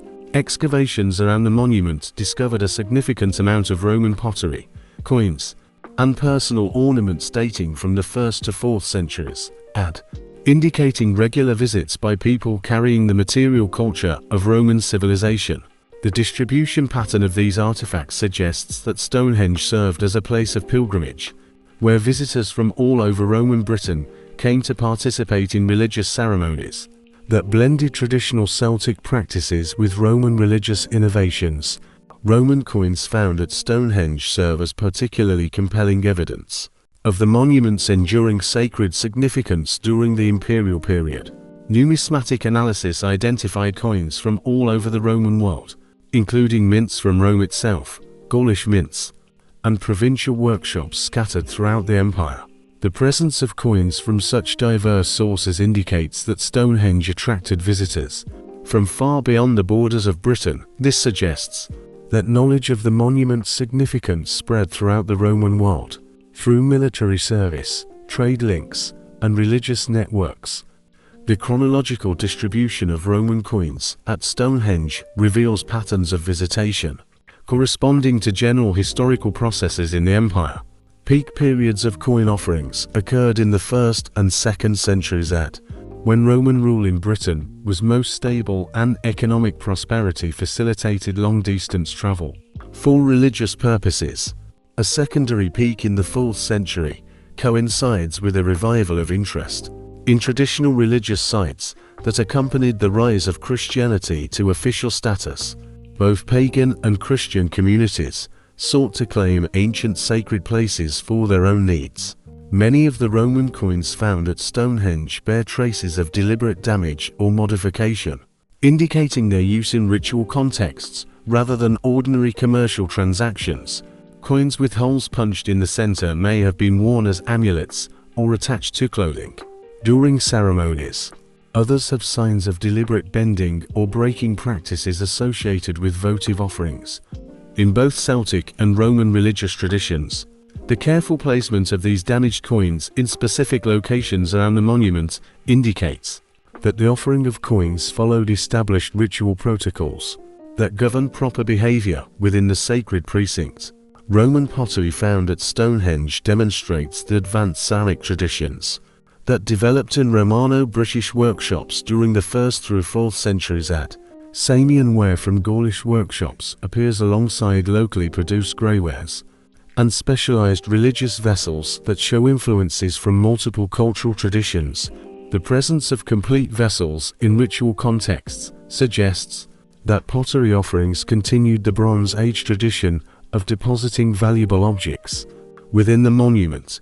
While the mixing of Roman and native ceramic styles reflects the cultural synthesis that characterized Romano-British society, religious practices at Stonehenge during the Roman period reveal complex interactions between Celtic and Mediterranean spiritual traditions that created new forms of syncretic worship. Celtic Druids, whose religious authority had been systematically suppressed by Roman administrators in Gaul and elsewhere, may have found refuge in Britain's remote sacred sites, where they could continue traditional practices while adapting to Roman political realities. Archaeological evidence suggests that druidical ceremonies continued at Stonehenge throughout the Roman period, though modified to accommodate imperial religious policies and the presence of Roman participants. Roman religious innovations at Stonehenge included the introduction of Mediterranean deities, whose worship could be integrated with existing Celtic practices without directly challenging imperial authority. Dedications to Apollo, whose solar associations aligned with Stonehenge's astronomical functions, appear in inscriptions and votive deposits from the Roman period. Similarly, the worship of Minerva, goddess of wisdom and crafts, may have appealed to visitors seeking knowledge about the monument's construction techniques and astronomical alignments. The Romano-Celtic religious synthesis documented at Stonehenge reflects broader patterns of cultural accommodation that characterized Roman imperial policy toward indigenous populations, rather than completely suppressing native religious practices. Roman administrators often sought to incorporate local traditions within imperial religious frameworks that maintain political loyalty while respecting cultural diversity. This approach proved particularly effective in Britain, where the prestige of ancient monuments like Stonehenge could be harnessed to support Roman authority while satisfying native spiritual needs. Evidence for Christian activity at Stonehenge during the later Roman period remains limited, but suggests that early Christian communities were aware of the monument's significance and may have conducted ceremonies there as part of their efforts to claim pagan sacred sites for Christian use. A small number of artifacts with possible Christian symbolism have been recovered from late Roman contexts, though their interpretation remains debated among archaeologists. The absence of clear Christian markers may indicate that the monument's pagan associations were too strong to permit easy conversion to Christian use, or that Christian communities preferred to establish their own sacred sites rather than occupy ancient pagan temples. The collapse of Roman authority in Britain during the 5th century had initiated a period of political fragmentation and cultural transformation that profoundly affected how Stonehenge was perceived and used by subsequent generations. The withdrawal of Roman legions in 410 had left Britain's Romano-British population vulnerable to Saxon invasions that would fundamentally alter the island's ethnic composition, political organization, and cultural traditions. These changes created new contexts for understanding Stonehenge that would influence medieval perceptions of the monument's origins and significance. Saxon settlement of southern England brought Germanic cultural traditions that interpreted ancient monuments through mythological frameworks emphasizing supernatural origins and magical powers. Saxon place names in the Stonehenge area reflect these beliefs. The monument itself acquired the name Stonehenge from the Old English words stan, stone, and henge, hanging, suspended, referring to the distinctive appearance of the trilithons with their massive horizontal lintels, suspended between upright supports. This descriptive name replaced whatever Celtic designation the monument had previously carried, marking a fundamental shift in how the site was understood and discussed. Medieval chroniclers writing during the Norman period and later Middle Ages inherited fragmentary traditions about Stonehenge that combined Saxon folklore with learned speculation about Britain's pre-Roman past. These writers faced the challenge of explaining a monument whose true origins lay far beyond the reach of written records or reliable oral tradition. Their solutions involved creating elaborate foundation myths that satisfied medieval expectations about the relationship between supernatural powers and monumental architecture, while providing explanations that seemed plausible within contemporary cultural frameworks. The History of the Kings of Britain by Geoffrey of Monmouth, completed around 1138 AD, provided the most influential medieval account of Stonehenge's origins. Through its dramatic narrative of Merlin's magical transportation of the stones from Ireland. According to Geoffrey's chronicle, the monument was originally constructed in Ireland by giants who possessed supernatural strength and magical knowledge. When Aurelius Ambrosius, the legendary king of the Britons, sought to create a memorial for warriors killed by Saxon treachery, Merlin advised him to bring the giant stance from Ireland to serve as an eternal monument to their sacrifice. Geoffrey's account describes Merlin's magical powers in terms that medieval readers would have found both thrilling and plausible within contemporary beliefs about supernatural intervention in human affairs. When conventional human efforts failed to move the massive stones, Merlin employed his magical arts to accomplish the transportation with supernatural ease, demonstrating the superiority of wisdom and magical knowledge over brute physical force. The wizard's success in moving the stones validated both his supernatural powers and his role as an advisor to legitimate royal authority. The Merlin legend established at Stonehenge became one of the most enduring elements of Arthurian mythology, linking the monument to the broader cycle of stories about Arthur's court and the supernatural events that surrounded Britain's greatest legendary king. Medieval writers elaborated Geoffrey's basic narrative with additional details about Merlin's magical techniques, the properties of the stones themselves, and their role in subsequent Arthurian adventures. These elaborations transformed Stonehenge from a mysterious ancient ruin into an integral component of Britain's most important legendary tradition. The association between Stonehenge and Arthurian legend provided medieval audiences with a framework for understanding the monuments that satisfied both their desire for dramatic narrative and their need to connect ancient ruins with familiar cultural traditions. The Merlin story explained not only how the stones had been transported and erected, but also why they possessed the distinctive appearance that set them apart from ordinary building materials. The magical origins attributed to the stones provided justification for beliefs about their supernatural properties and healing powers that would persist well into the modern period. Medieval beliefs about Stonehenge's healing properties drew upon both classical traditions about sacred sites and contemporary Christian concepts about miraculous intervention in human affairs. The stones were believed to possess the power to cure various ailments when properly approached with appropriate rituals and sincere faith. Water poured over the stones was thought to acquire medicinal properties that could heal wounds, cure diseases, and restore fertility to barren women. These beliefs attracted pilgrims from across medieval Europe who sought relief from physical and spiritual afflictions that conventional medicine could not address. Archaeological evidence for medieval activity at Stonehenge includes substantial quantities of pottery, metalwork, and other artifacts that document continued visitation and ritual activity throughout the period. From 1100 to 1500 AD, medieval pottery found at the site includes vessels from local workshops as well as imported wares that indicate the monument's continued ability to attract visitors from distant regions. The presence of pilgrim badges, religious medallions, and other devotional objects suggests that some medieval visitors approached Stonehenge with the same reverence they would have shown to established Christian pilgrimage sites. The medieval pilgrimage tradition at Stonehenge appears to have operated alongside, rather than in competition, with official Christian religious practices. Many pilgrims who visited the monument also participated in conventional Christian devotions at nearby churches and religious houses, suggesting that they viewed the ancient stones as complementary, rather than alternative sources of spiritual power. This synthesis of pagan and Christian elements reflects the pragmatic approach that medieval Christianity often adopted toward pre-existing sacred sites and popular religious practices.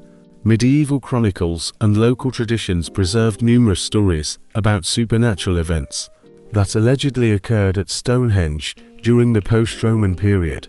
These tales typically involved encounters between human visitors and supernatural beings, ghosts, fairies, demons, or angels who either protected the monument from desecration or punished those who approached it with improper intentions. Such stories served both to explain the monument's mysterious origins and to establish behavioral codes that governed appropriate conduct within the sacred precinct.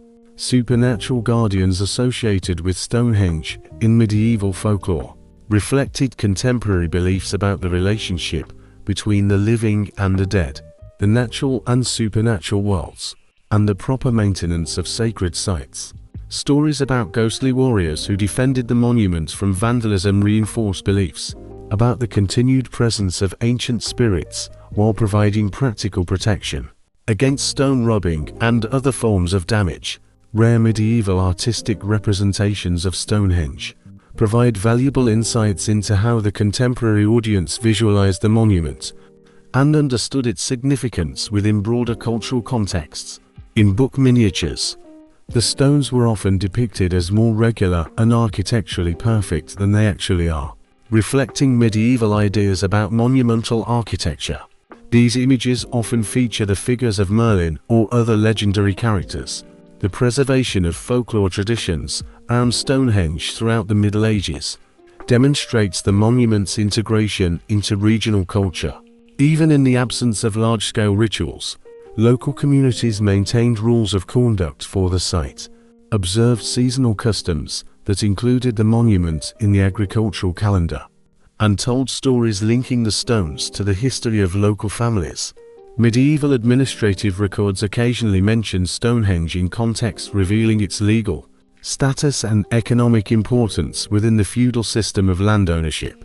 The monument and the surrounding lands belonged to various noble families who had the right to control access to it, while being obligated to protect it from damage. These legal mechanisms reflected both the cultural significance of the object and its integration into medieval systems of territorial control. The gradual decline of medieval pilgrimage to Stonehenge at the end of the Middle Ages was caused by changes in religious life and cultural attitudes toward ancient monuments. The Protestant Reformation, which rejected pilgrimage traditions and practices of supernatural healing, reduced the monument's appeal to believers, while Renaissance humanism introduced new approaches to the past that emphasized historical investigation over mythology.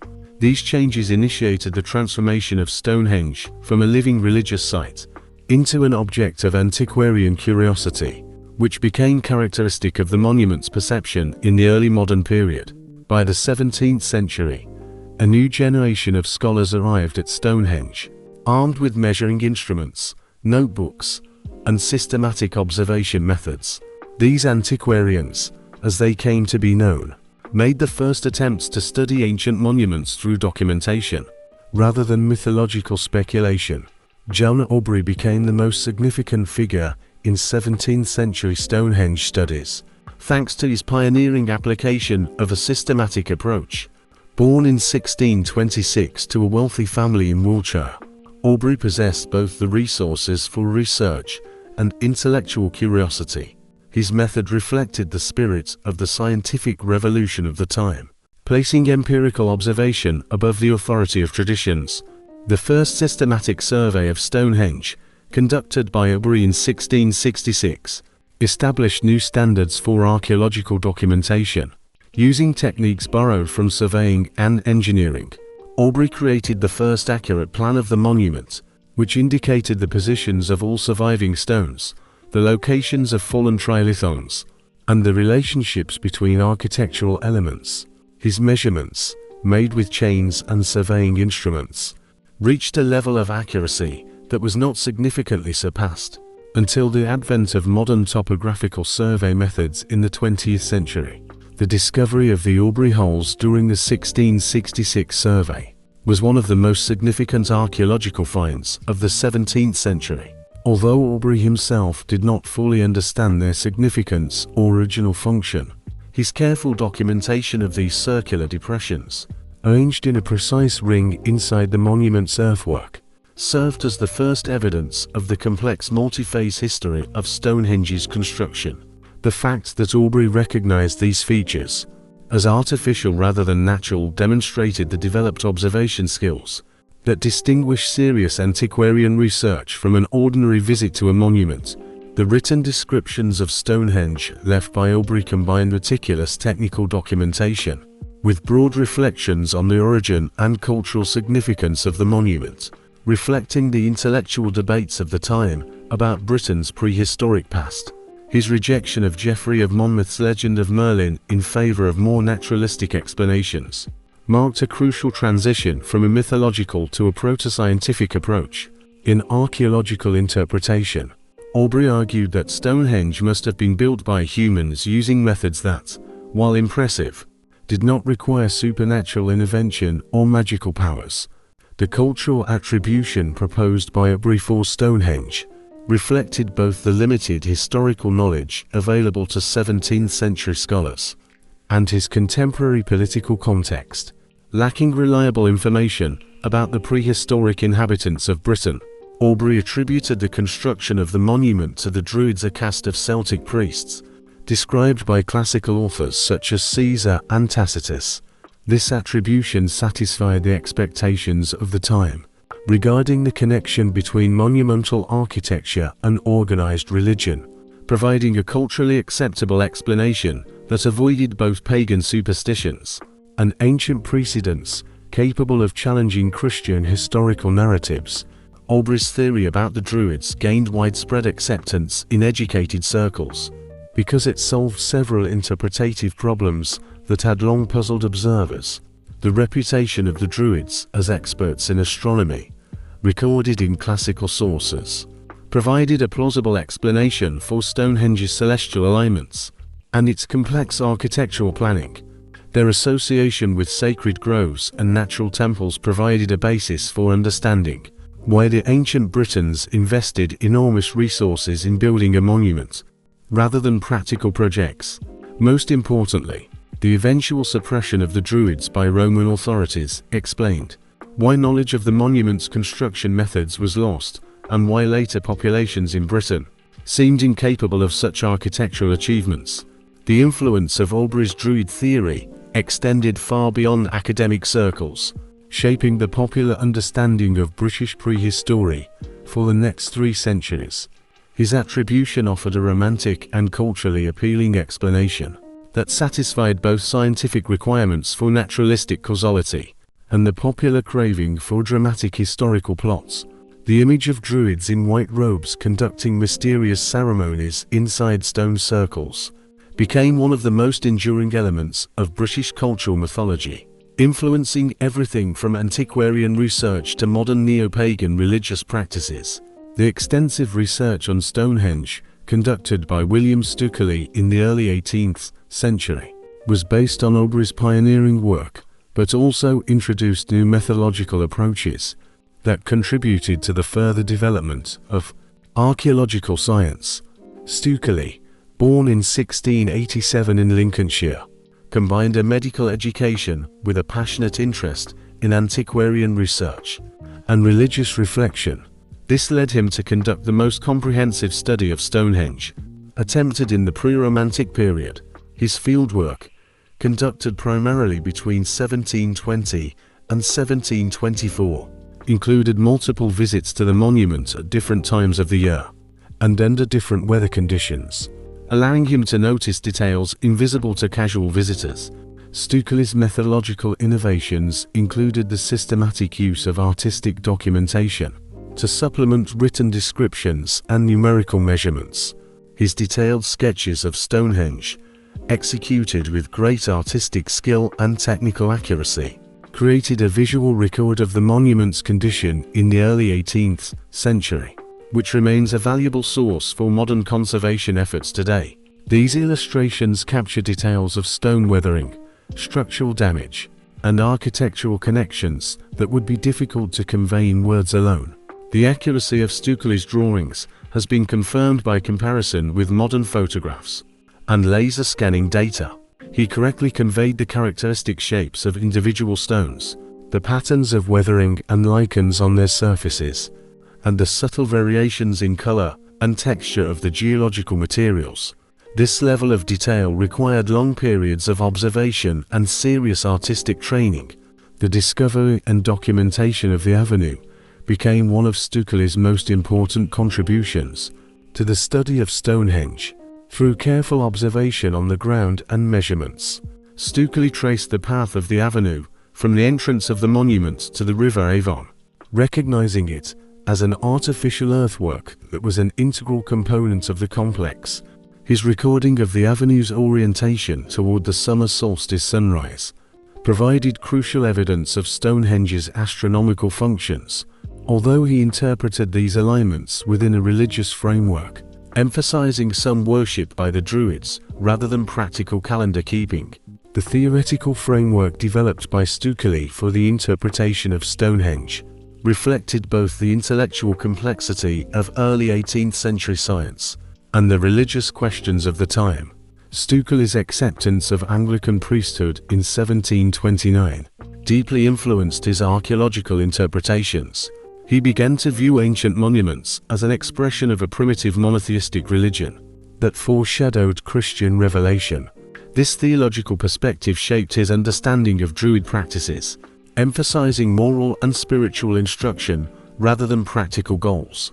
Stukeley's religious interpretation included detailed theories about Druid theology, representing the ancient priesthood as guardians of divine revelation, who preserved the most important religious truths through oral tradition until the arrival of Christianity.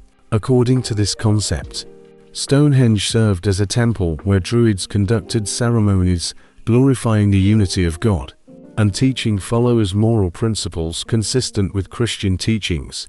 This allowed Stukeley to reconcile his admiration for the achievements of the ancient Britons with the theology of his time, which viewed pagan religions as distorted versions of the original divine revelation.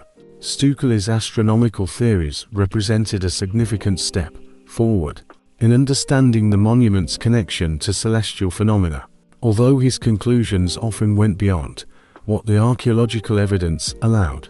His recognition that the monument's primary axis aligns with the summer solstice sunrise laid the foundation for all subsequent studies of Stonehenge's astronomy. Nevertheless, his additional claims regarding lunar alignments, planetary observations, and complex calendrical calculations reflected 18th century enthusiasm for finding high knowledge in the ancients, rather than a meticulous analysis of evidence. Stukely's influence established the methodological standards that guided antiquarian research throughout the 18th and 19th centuries. His combination of systematic fieldwork, accurate documentation, and theoretical interpretation became a model for archaeological investigation. Moreover, his work contributed to the popularization of archaeological tourism, transforming Stonehenge from a remote curiosity into one of Britain's most celebrated monuments. The development of archaeological methodology in the 18th century reflected intellectual changes, an emphasis on systematic observation and comparative analysis based on empirical data. The first attempts at excavation at Stonehenge in the 18th and 19th centuries were pioneering efforts to obtain information by studying deposits hidden underground. Although by modern standards these excavations were limited and poorly documented, they provided the first direct clues to the complex history of construction. The toolkit of that time consisted primarily of manual implements, spades, picks, and brushes. Documentation methods relied on descriptions and rare sketches.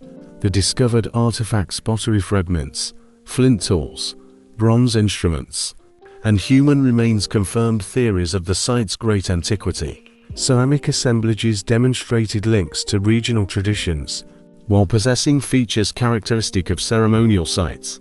The discovered human remains provided compelling evidence of the monument's funerary functions.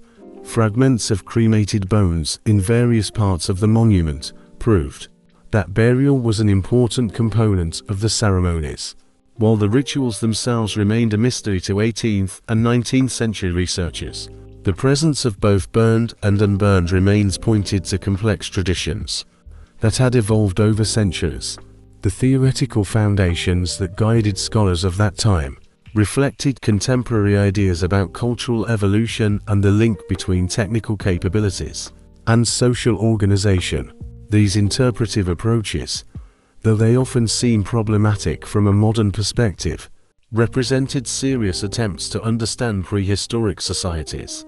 Using the intellectual tools available to the science of the time, the theories developed during this period profoundly influenced subsequent archaeological research and established traditions of interpretation that persisted throughout much of the 20th century. The attribution of Stonehenge to various ancient peoples reflected both the limited historical knowledge of early archaeologists and the cultural biases that shaped their understanding of prehistoric achievements. The Druid theory, originally proposed by O'Brien and developed by Stukely, remained popular throughout the 18th century because it provided a culturally acceptable explanation for the complexity of the monument's design and construction. However, alternative theories attributing Stonehenge to the Romans, Phoenicians, or other historically documented peoples found support among scholars who considered druidical explanations insufficient to account for such a high level of architectural mastery.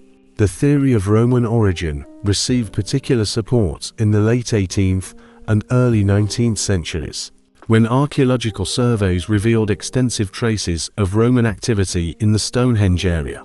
The discovery of Roman roads, settlements, and deposits of artifacts near the monument suggested that Roman engineers might have been responsible for its construction or significant reconstruction. This theory appealed to scholars who admired Roman architectural achievements, but doubted that the prehistoric population of Britain possessed the organizational capacity and technical knowledge for such ambitious projects.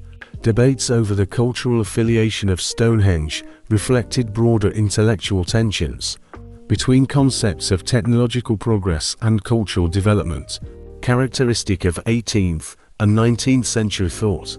Scholars who attributed the monument to the Romans or other Mediterranean peoples often proceeded from the assumption that complex architecture requires a developed civilization, which prehistoric northern Europeans could not have achieved. Conversely, those who defended the local origin of Stonehenge argued that ancient Celtic peoples possessed abilities that were underestimated by both ancient authors and modern scholars. These disputes laid the groundwork for archaeological argumentation that influenced the development of prehistoric archaeology well into the 20th century. The emphasis on architectural complexity as evidence of cultural progress shaped how archaeologists interpreted megalithic monuments across Europe. The assumption that technological capabilities reflect the general social and intellectual level of development formed the basis of theories of cultural evolution and historical progress that dominated archaeological thought for generations. The emergence of scientific approaches to prehistory in the late 18th and early 19th centuries was a fundamental transformation in the understanding of human history. The recognition that human societies had existed much longer than traditional chronology suggested required new theoretical frameworks for conceptualizing cultural change. Archaeological data from sites like Stonehenge played a crucial role in establishing this new chronology, demonstrating the grandeur of prehistoric achievements that challenged established notions. The development of systematic excavation methods in the 19th century reflected a growing understanding that deposits hidden in the earth contained information about the past that could not be obtained through surface observations alone. Stratigraphic principles developed by geologists became a model for understanding the temporal relationships between different archaeological layers. Advances in artifact analysis offered new methods for interpreting material culture. These innovations turned archaeology into a science and laid the foundation for modern prehistoric research. The transformation of Stonehenge studies from antiquarian speculation to rigorous scientific archaeology began in earnest, with the systematic excavations of William Hawley between 1919 and 1926. Hawley, a retired military officer turned archaeologist, brought military precision and organizational skills to what became the first comprehensive archaeological study of the monument. His work marked a decisive break from the practice of limited trenching and simple artifact collecting. He established new standards for documentation and stratigraphic analysis that influenced British archaeology for decades. Hawley's excavation methodology reflected the advanced scientific approaches of the early 20th century. Instead of focusing on individual objects, his team conducted systematic excavations of large areas within the monument, carefully recording the vertical relationships between different deposits and documenting the exact location of all finds. This stratigraphic approach allowed Hawley to identify distinct phases of construction and use that were invisible to previous researchers. The scale of Hawley's work was unprecedented. His team uncovered approximately half of all archaeological deposits within the stone circle and the earthwork enclosure. 30 of the 56 Aubrey holes were investigated, along with significant portions of the inner area and sections of the ditch and bank. Such extensive work required the coordination of many groups, complex recording systems, and significant financial resources. Hawley's discoveries revolutionized the understanding of Stonehenge's history. His study of the Aubrey holes showed that these features had long served as repositories for cremated human remains. Bone fragments from dozens of people were found in them, making Stonehenge one of the largest prehistoric cremation cemeteries in Britain. Chemical analysis of the bones revealed complex cremation practices that included careful temperature control.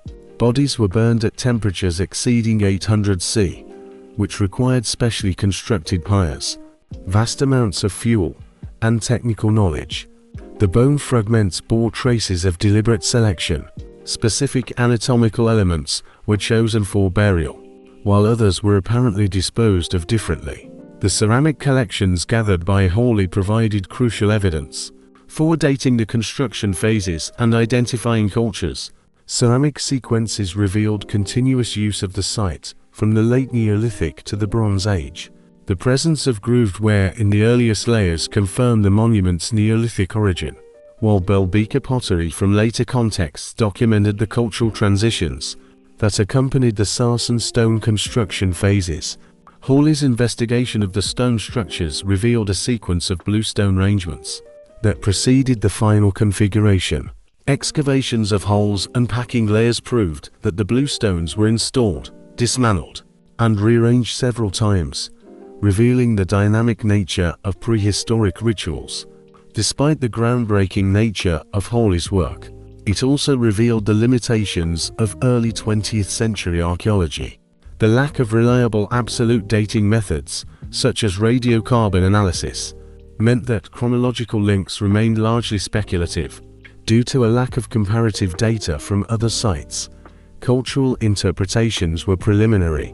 Environmental archaeology was in its infancy, so important information about climate, vegetation, and subsistence patterns was not systematically collected. Richard Atkinson's research in the 1950s and 1960s was based on Hawley's work, but introduced new methods that reflected the progress of mid-century science.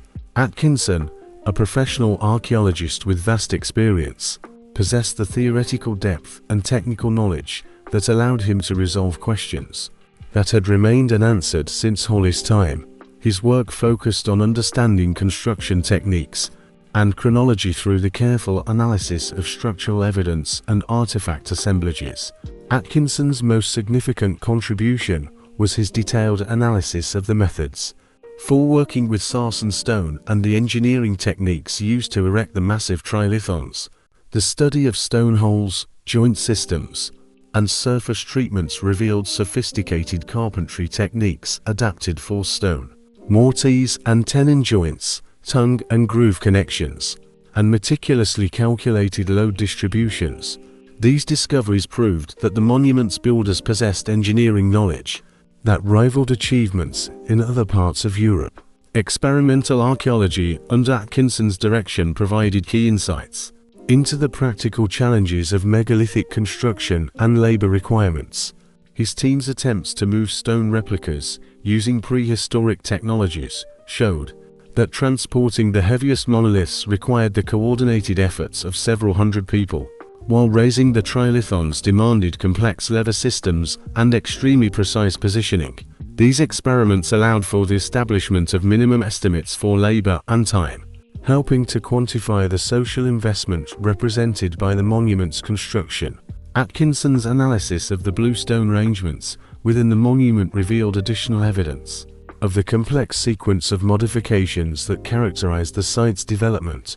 His excavations of previously unexplored stone holes proved that the current bluestone configuration represented only the final phase of a series of rearrangements that had evolved over several centuries. The discovery of bluestone chips and fragments in various locations around the site indicated that the stones had been repeatedly moved, reshaped, and repositioned in accordance with changing ritual requirements. Dating evidence gathered during Atkinson's excavations provided the first reliable chronological framework for understanding the stages of Stonehenge's development. Radiocarbon analysis, which became available for the first time in the 1950s, allowed Atkinson to establish absolute dates for various construction phases, confirming the monument's antiquity and revealing the vast span of time during which it was built and rebuilt.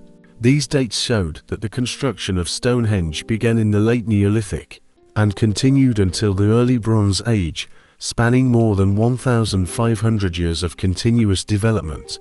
Cultural interpretations developed by Atkinson reflected mid-20th century archaeological theory, which emphasized migration and cultural diffusion as the primary mechanisms of change.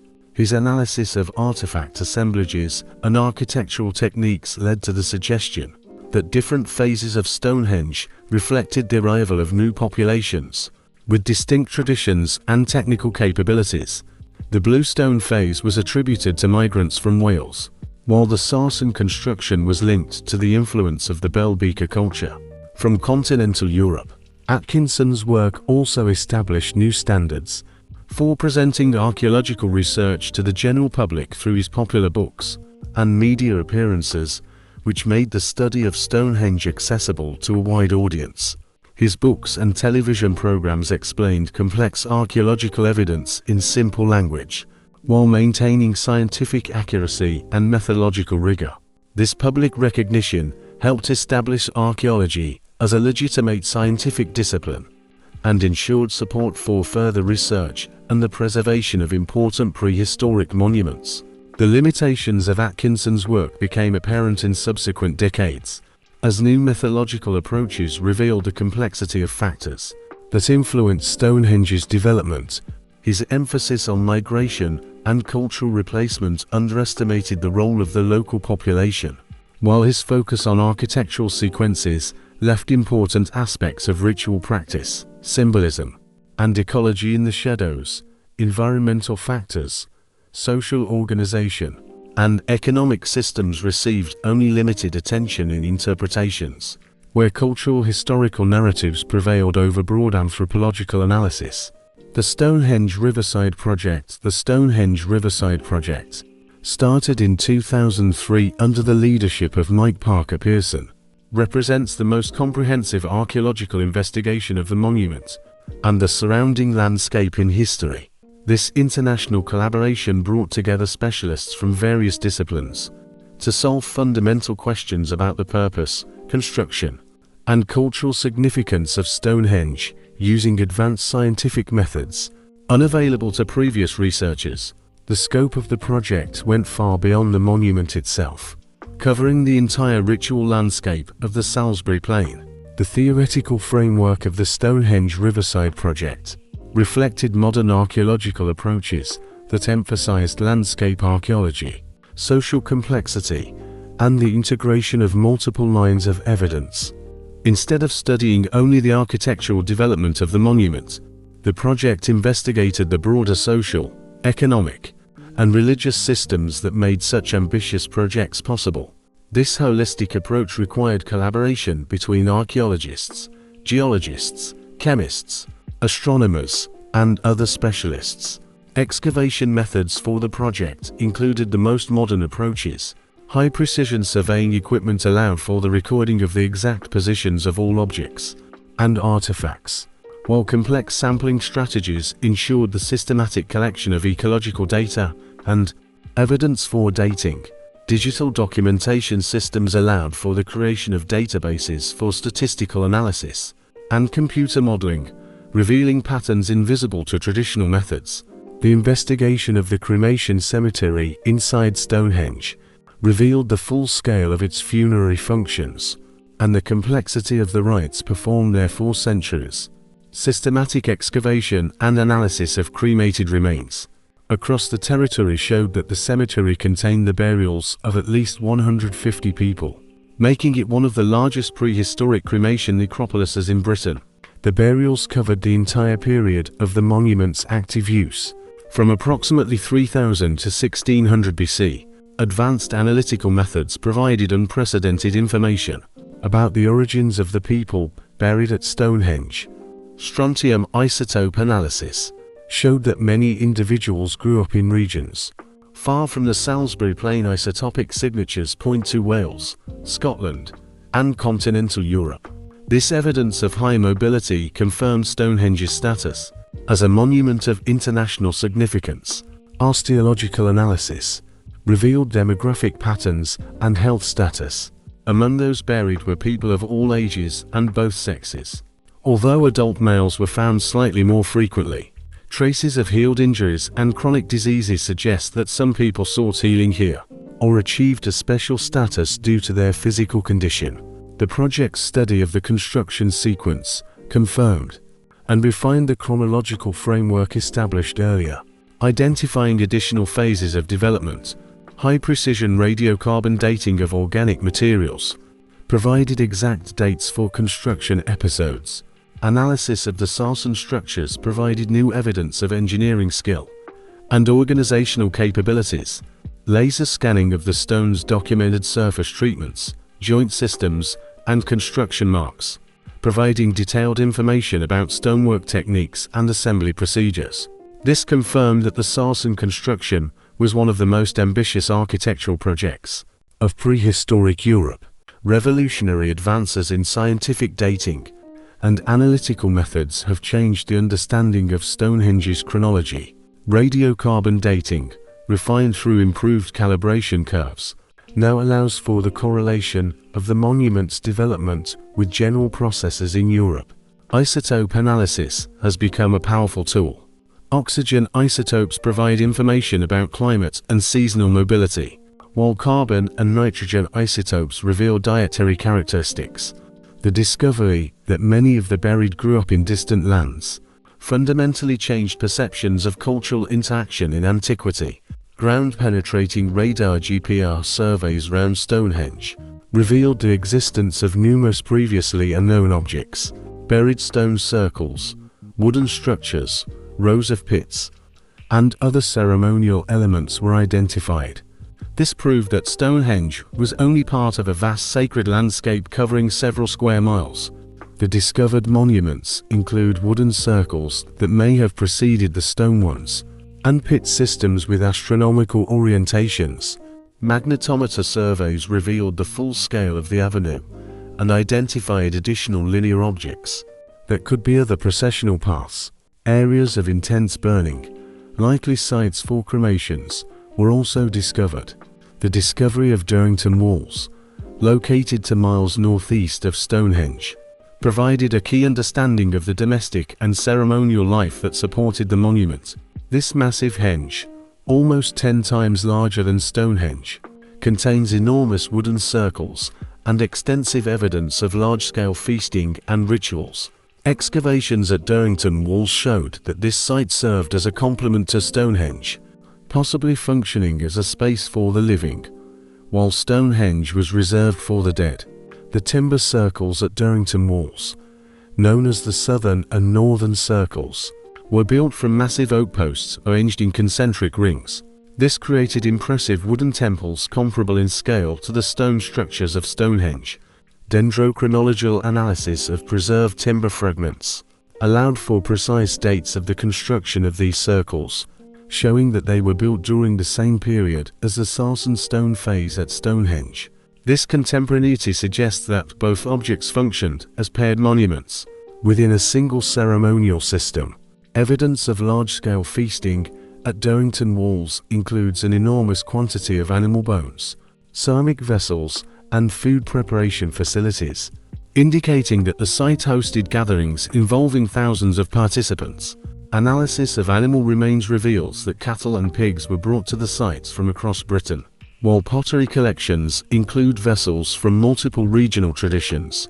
The scale of these festivities demonstrates the colossal social coordination and resource mobilization characteristic of the communities responsible for the construction of Stonehenge. The discovery of Woodhenge, another timber circle located near Durrington Walls, provided additional evidence of the complexity of the ceremonial landscape. This monument consisted of 6 concentric rings of wooden posts arranged around a central burial, forming a timber temple that may have performed specific ritual functions. The careful positioning of Woodhenge relative to other monuments in the landscape suggests that its builders understood and followed established patterns of sacred geography. The Stonehenge Hidden Landscape Project, utilizing advanced geophysical survey techniques, has revealed the full scale of prehistoric monuments surrounding Stonehenge. In the course of this comprehensive study, hundreds of previously unknown archaeological objects were identified. Burial mounds, pit clusters, ceremonial enclosures, and settlement areas.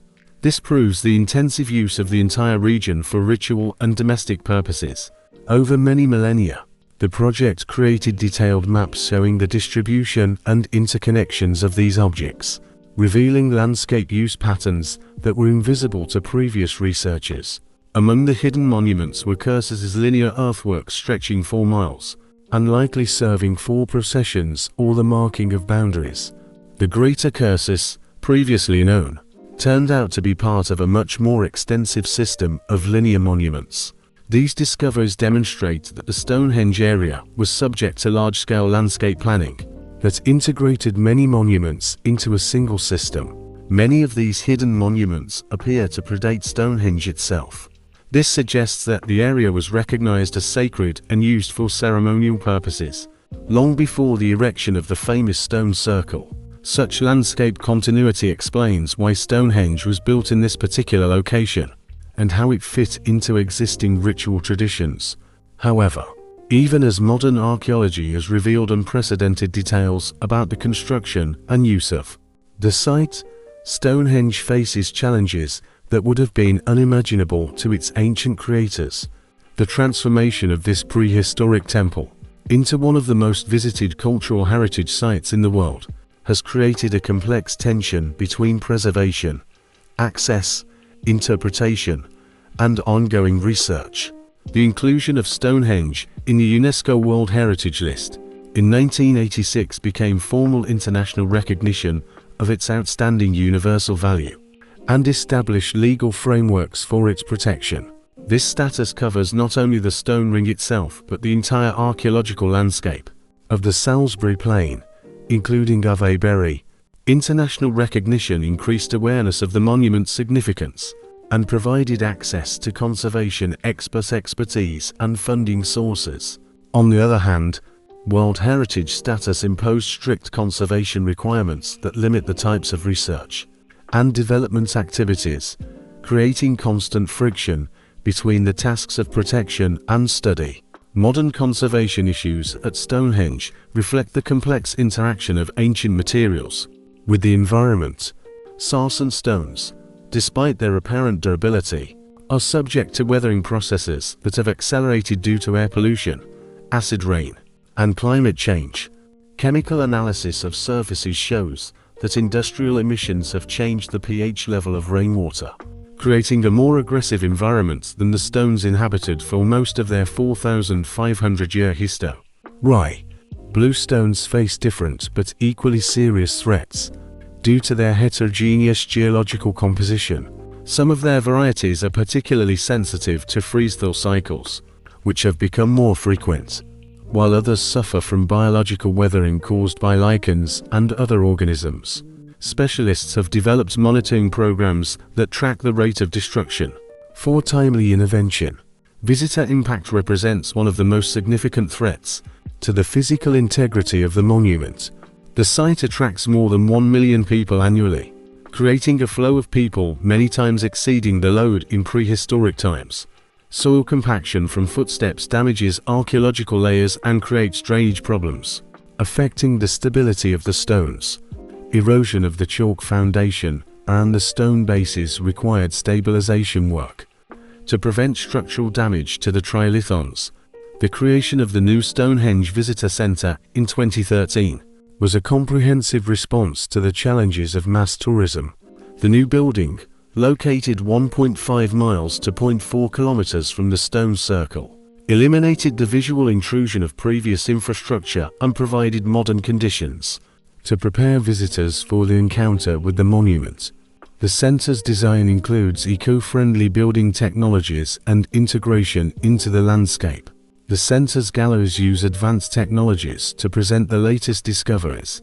Interactive exhibits allow for the exploration of virtual reconstructions of construction phases, examining artifacts in high resolution, and understanding astronomical alignments through computer modeling. These approaches provide an educational experience that cannot be obtained at the stones themselves, while simultaneously reducing the load on the archaeological site. The flow management system includes timed entry tickets, which helps avoid crowding. Special access programs allow small groups to enter the stone circle itself during strictly controlled periods. Transport between the visitor center and the monument is carried out on electric shuttles, which eliminates gas emissions in the immediate vicinity of the stones. The shuttle system also removes the noise and visual presence of private cars, allowing visitors to experience an acoustic and visual environment closer to the prehistoric one. Current archaeological research continues to reveal new aspects of Stonehenge. The application of increasingly sophisticated analytical methods to previously excavated materials provides fresh answers to questions that seemed resolved. Progress in the accuracy of radiocarbon dating has refined chronological sequences, and new approaches to artifact analysis have revealed production techniques and patterns of use that were previously invisible. Recent analysis of cremated bone fragments has revealed demographic patterns that provide a new understanding of the social organization of communities. statistical analysis of age and sex distributions, pathological conditions, and isotopic signatures has identified distinct burial episodes that may correspond to specific historical events. These findings suggest that access to burial at Stonehenge was regulated more strictly than previously thought. The ongoing study of the Amesbury Archer and other high-status burials has provided new evidence of the existence of international networks linking European elites. Environmental archaeology has become a vital component of research. Analysis of ancient pollen, seeds, and plant remains provides information about changes in vegetation, climate fluctuations, and human influence on the environment around the monument. These environmental data help explain why specific locations were chosen for the construction of the monument and how changing natural conditions influence the nature of site use over time. Recent palynological pollen studies have shown that the Stonehenge landscape underwent significant deformation during the Neolithic period. Deforestation created the open steppe environment that characterizes the area today. It appears that this deforestation was intentional to create suitable conditions for the erection of the monument and the holding of mass gatherings. The scale of landscape modification required for such clearing demonstrates the substantial impact of prehistoric construction activities on the environment. Analysis of ancient DNA extracted from human remains at Stonehenge has provided revolutionary insights into the genetic origins and kinship of the monument's users. Recent studies have revealed a genetic link between people buried at Stonehenge and populations across prehistoric Europe, confirming isotopic data on high mobility and providing additional details about migration paths and cultural interactions. These genetic studies also identified kinship between some of those buried at the site, suggesting that kinship played an important role in determining the right to burial inside the monument. The application of advanced imaging techniques to the stones of Stonehenge has revealed previously invisible surface features that provide new information about construction techniques and symbolic meanings. High-resolution 3D scanning documented tool marks, joint systems, and surface treatments with unprecedented precision, while special lighting methods allowed for the discovery of faint carvings and marks that had been missed by earlier researchers. These technological approaches continue to generate new data about the construction and decor of the monument even after centuries of its study. Recent discoveries of carved images on the sarsen stones have attracted particular attention from researchers seeking to understand the symbolic systems of Stonehenge's builders. The identification of axe and dagger carvings on several stones provided direct evidence of symbolic links between the monument and the weapon and tool production traditions of the Bronze Age. These engravings appear to have been added during different periods of the monument's use, suggesting that the stones served as canvases for symbolic expression over a long duration. Astronomical research at Stonehenge continues to reveal new aspects of the monument's connection with celestial phenomena and its functions as an observational instrument. Computer modeling of ancient sky conditions confirmed the precision of the monument's solar orientations, while identifying additional lunar and stellar alignments that may have been significant to its builders. These studies also showed that the astronomical functions of the monument changed over time, due to long-term variations in celestial mechanics, requiring periodic adjustments to maintain observational accuracy.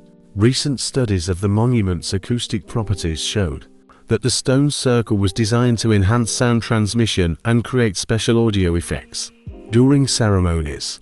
Acoustic modeling demonstrated that the trilithons amplified and focused sounds generated within the circle, creating an echo effect that heightened the drama of ritual acts. These acoustic properties suggest that sound played an important role in the ceremonies held at Stonehenge, and the monument itself served as both a visual and auditory theatre for prehistoric religious events. The discovery of previously unknown monuments in the Stonehenge landscape continues through ongoing geophysical research, using increasingly sophisticated detection technologies. Recent surveys revealed additional timber circles, rows of pits, and earthwork structures that expand the known boundaries of the prehistoric ceremonial complex. These discoveries demonstrate that the Stonehenge landscape was inhabited by monuments, even more densely than previously recognized, with new objects being added continuously over many centuries of use. The discovery of Superhenge at Durrington Walls in 2015 clearly demonstrated the potential for major new finds. This massive stone circle, buried under the bank of a later henge, consists of nearly 90 standing stones arranged in a circle over 500 meters in diameter. The discovery of Superhenge proves that there were several large stone circles in the Stonehenge area and suggests that the monuments visible today represent only a small fraction of the prehistoric ceremonial infrastructure that once existed here. Unresolved questions about the purpose of Stonehenge continue to generate scientific debate and public fascination, despite centuries of research. Although archaeological data clearly prove that the monument performed multiple functions: a cemetery, a ceremonial center, an astronomical observatory, and a place of pilgrimage, the relative importance of these roles and their connection to broader prehistoric religious and social systems remain subjects of ongoing investigation. The question of Stonehenge's main purpose reflects the general challenges of prehistoric archaeology, where material evidence must be interpreted without the help of written sources or direct cultural continuity. The multifunctional nature of the monument and its long period of use mean that different goals may have prevailed at different stages of development, although the meanings attributed to the object by its users may have changed continuously over 1,500 years. Recent theoretical approaches emphasize its role as a place of healing and pilgrimage. The high proportion of people with physical disabilities among those buried here, combined with evidence of long-distance travel, suggests that Stonehenge acquired a reputation as a healing center, where the stones themselves were believed to possess therapeutic properties. This interpretation resonates with medieval traditions about the healing power of bluestones. The identity of Stonehenge's builders is another fundamental question that continues to evolve as new clues appear. Although the monument was clearly built by representatives of different cultural groups over centuries, the specific social and political structures responsible for the various phases remain poorly understood. Modern research emphasizes the international character of the communities involved in construction. The participation of people from all over prehistoric Europe has been proven. The social mechanisms that allowed such masses of people to be mobilized remain a mystery to archaeologists. The coordination of hundreds or thousands of workers for long-term projects required developed leadership structures, resource management systems, and ideological frameworks motivating participation in these colossal collective undertakings. Understanding how prehistoric societies performed such feats provides insight into the organizational capabilities and social complexity of Neolithic and Bronze Age communities. Stonehenge's place in understanding Britain of these eras continues to expand, as new finds reveal the monument's links to the general patterns of European cultural development. The site serves as a vital benchmark for understanding the transition from Neolithic farming communities to the hierarchical societies of the Bronze Age, while its international connections illuminate extensive exchange networks. The long period of use provides a unique window into cultural continuity and change over more than a millennium. The persistent mysteries of Stonehenge reflect both the limitations of archaeological evidence and the genuine complexity of the monument as a cultural phenomenon. Future research will undoubtedly open new facets of its construction and meaning, posing new questions about the outstanding achievements of our ancestors. As archaeological techniques become more sophisticated and new theories replace old ones, Stonehenge will continue to serve as a laboratory for understanding the capabilities and accomplishments of prehistoric European civilization. Today, Stonehenge appears as both an ancient monument and a modern heritage site. Its weathered stones bear witness to more than 4,500 years of human interaction with this sacred landscape. The trilithons, in which Bronze Age ceremonies once echoed, now tower over parking lots and tourist facilities. And yet, the same astronomical alignments that guided prehistoric rituals continue to attract crowds of modern observers seeking a connection with Britain's mysterious past. The transformation of the monument from a living religious center into a protected heritage site reflects the changes in how modern society values its archaeological heritage. Balancing between preservation and access, research and tourism, ancient mysteries and scientific knowledge, the unflagging interest in Stonehenge proves its enduring power to inspire reflection on the achievements of our ancestors. Despite centuries of research that have revealed unprecedented details, fundamental questions about the motives and beliefs of the builders remain unanswered. This combination of detailed knowledge and persistent mystery ensures that Stonehenge will continue to fascinate future generations, serving as a testament to the outstanding abilities and aspiration of the prehistoric communities that created one of humanity's most enduring architectural creations.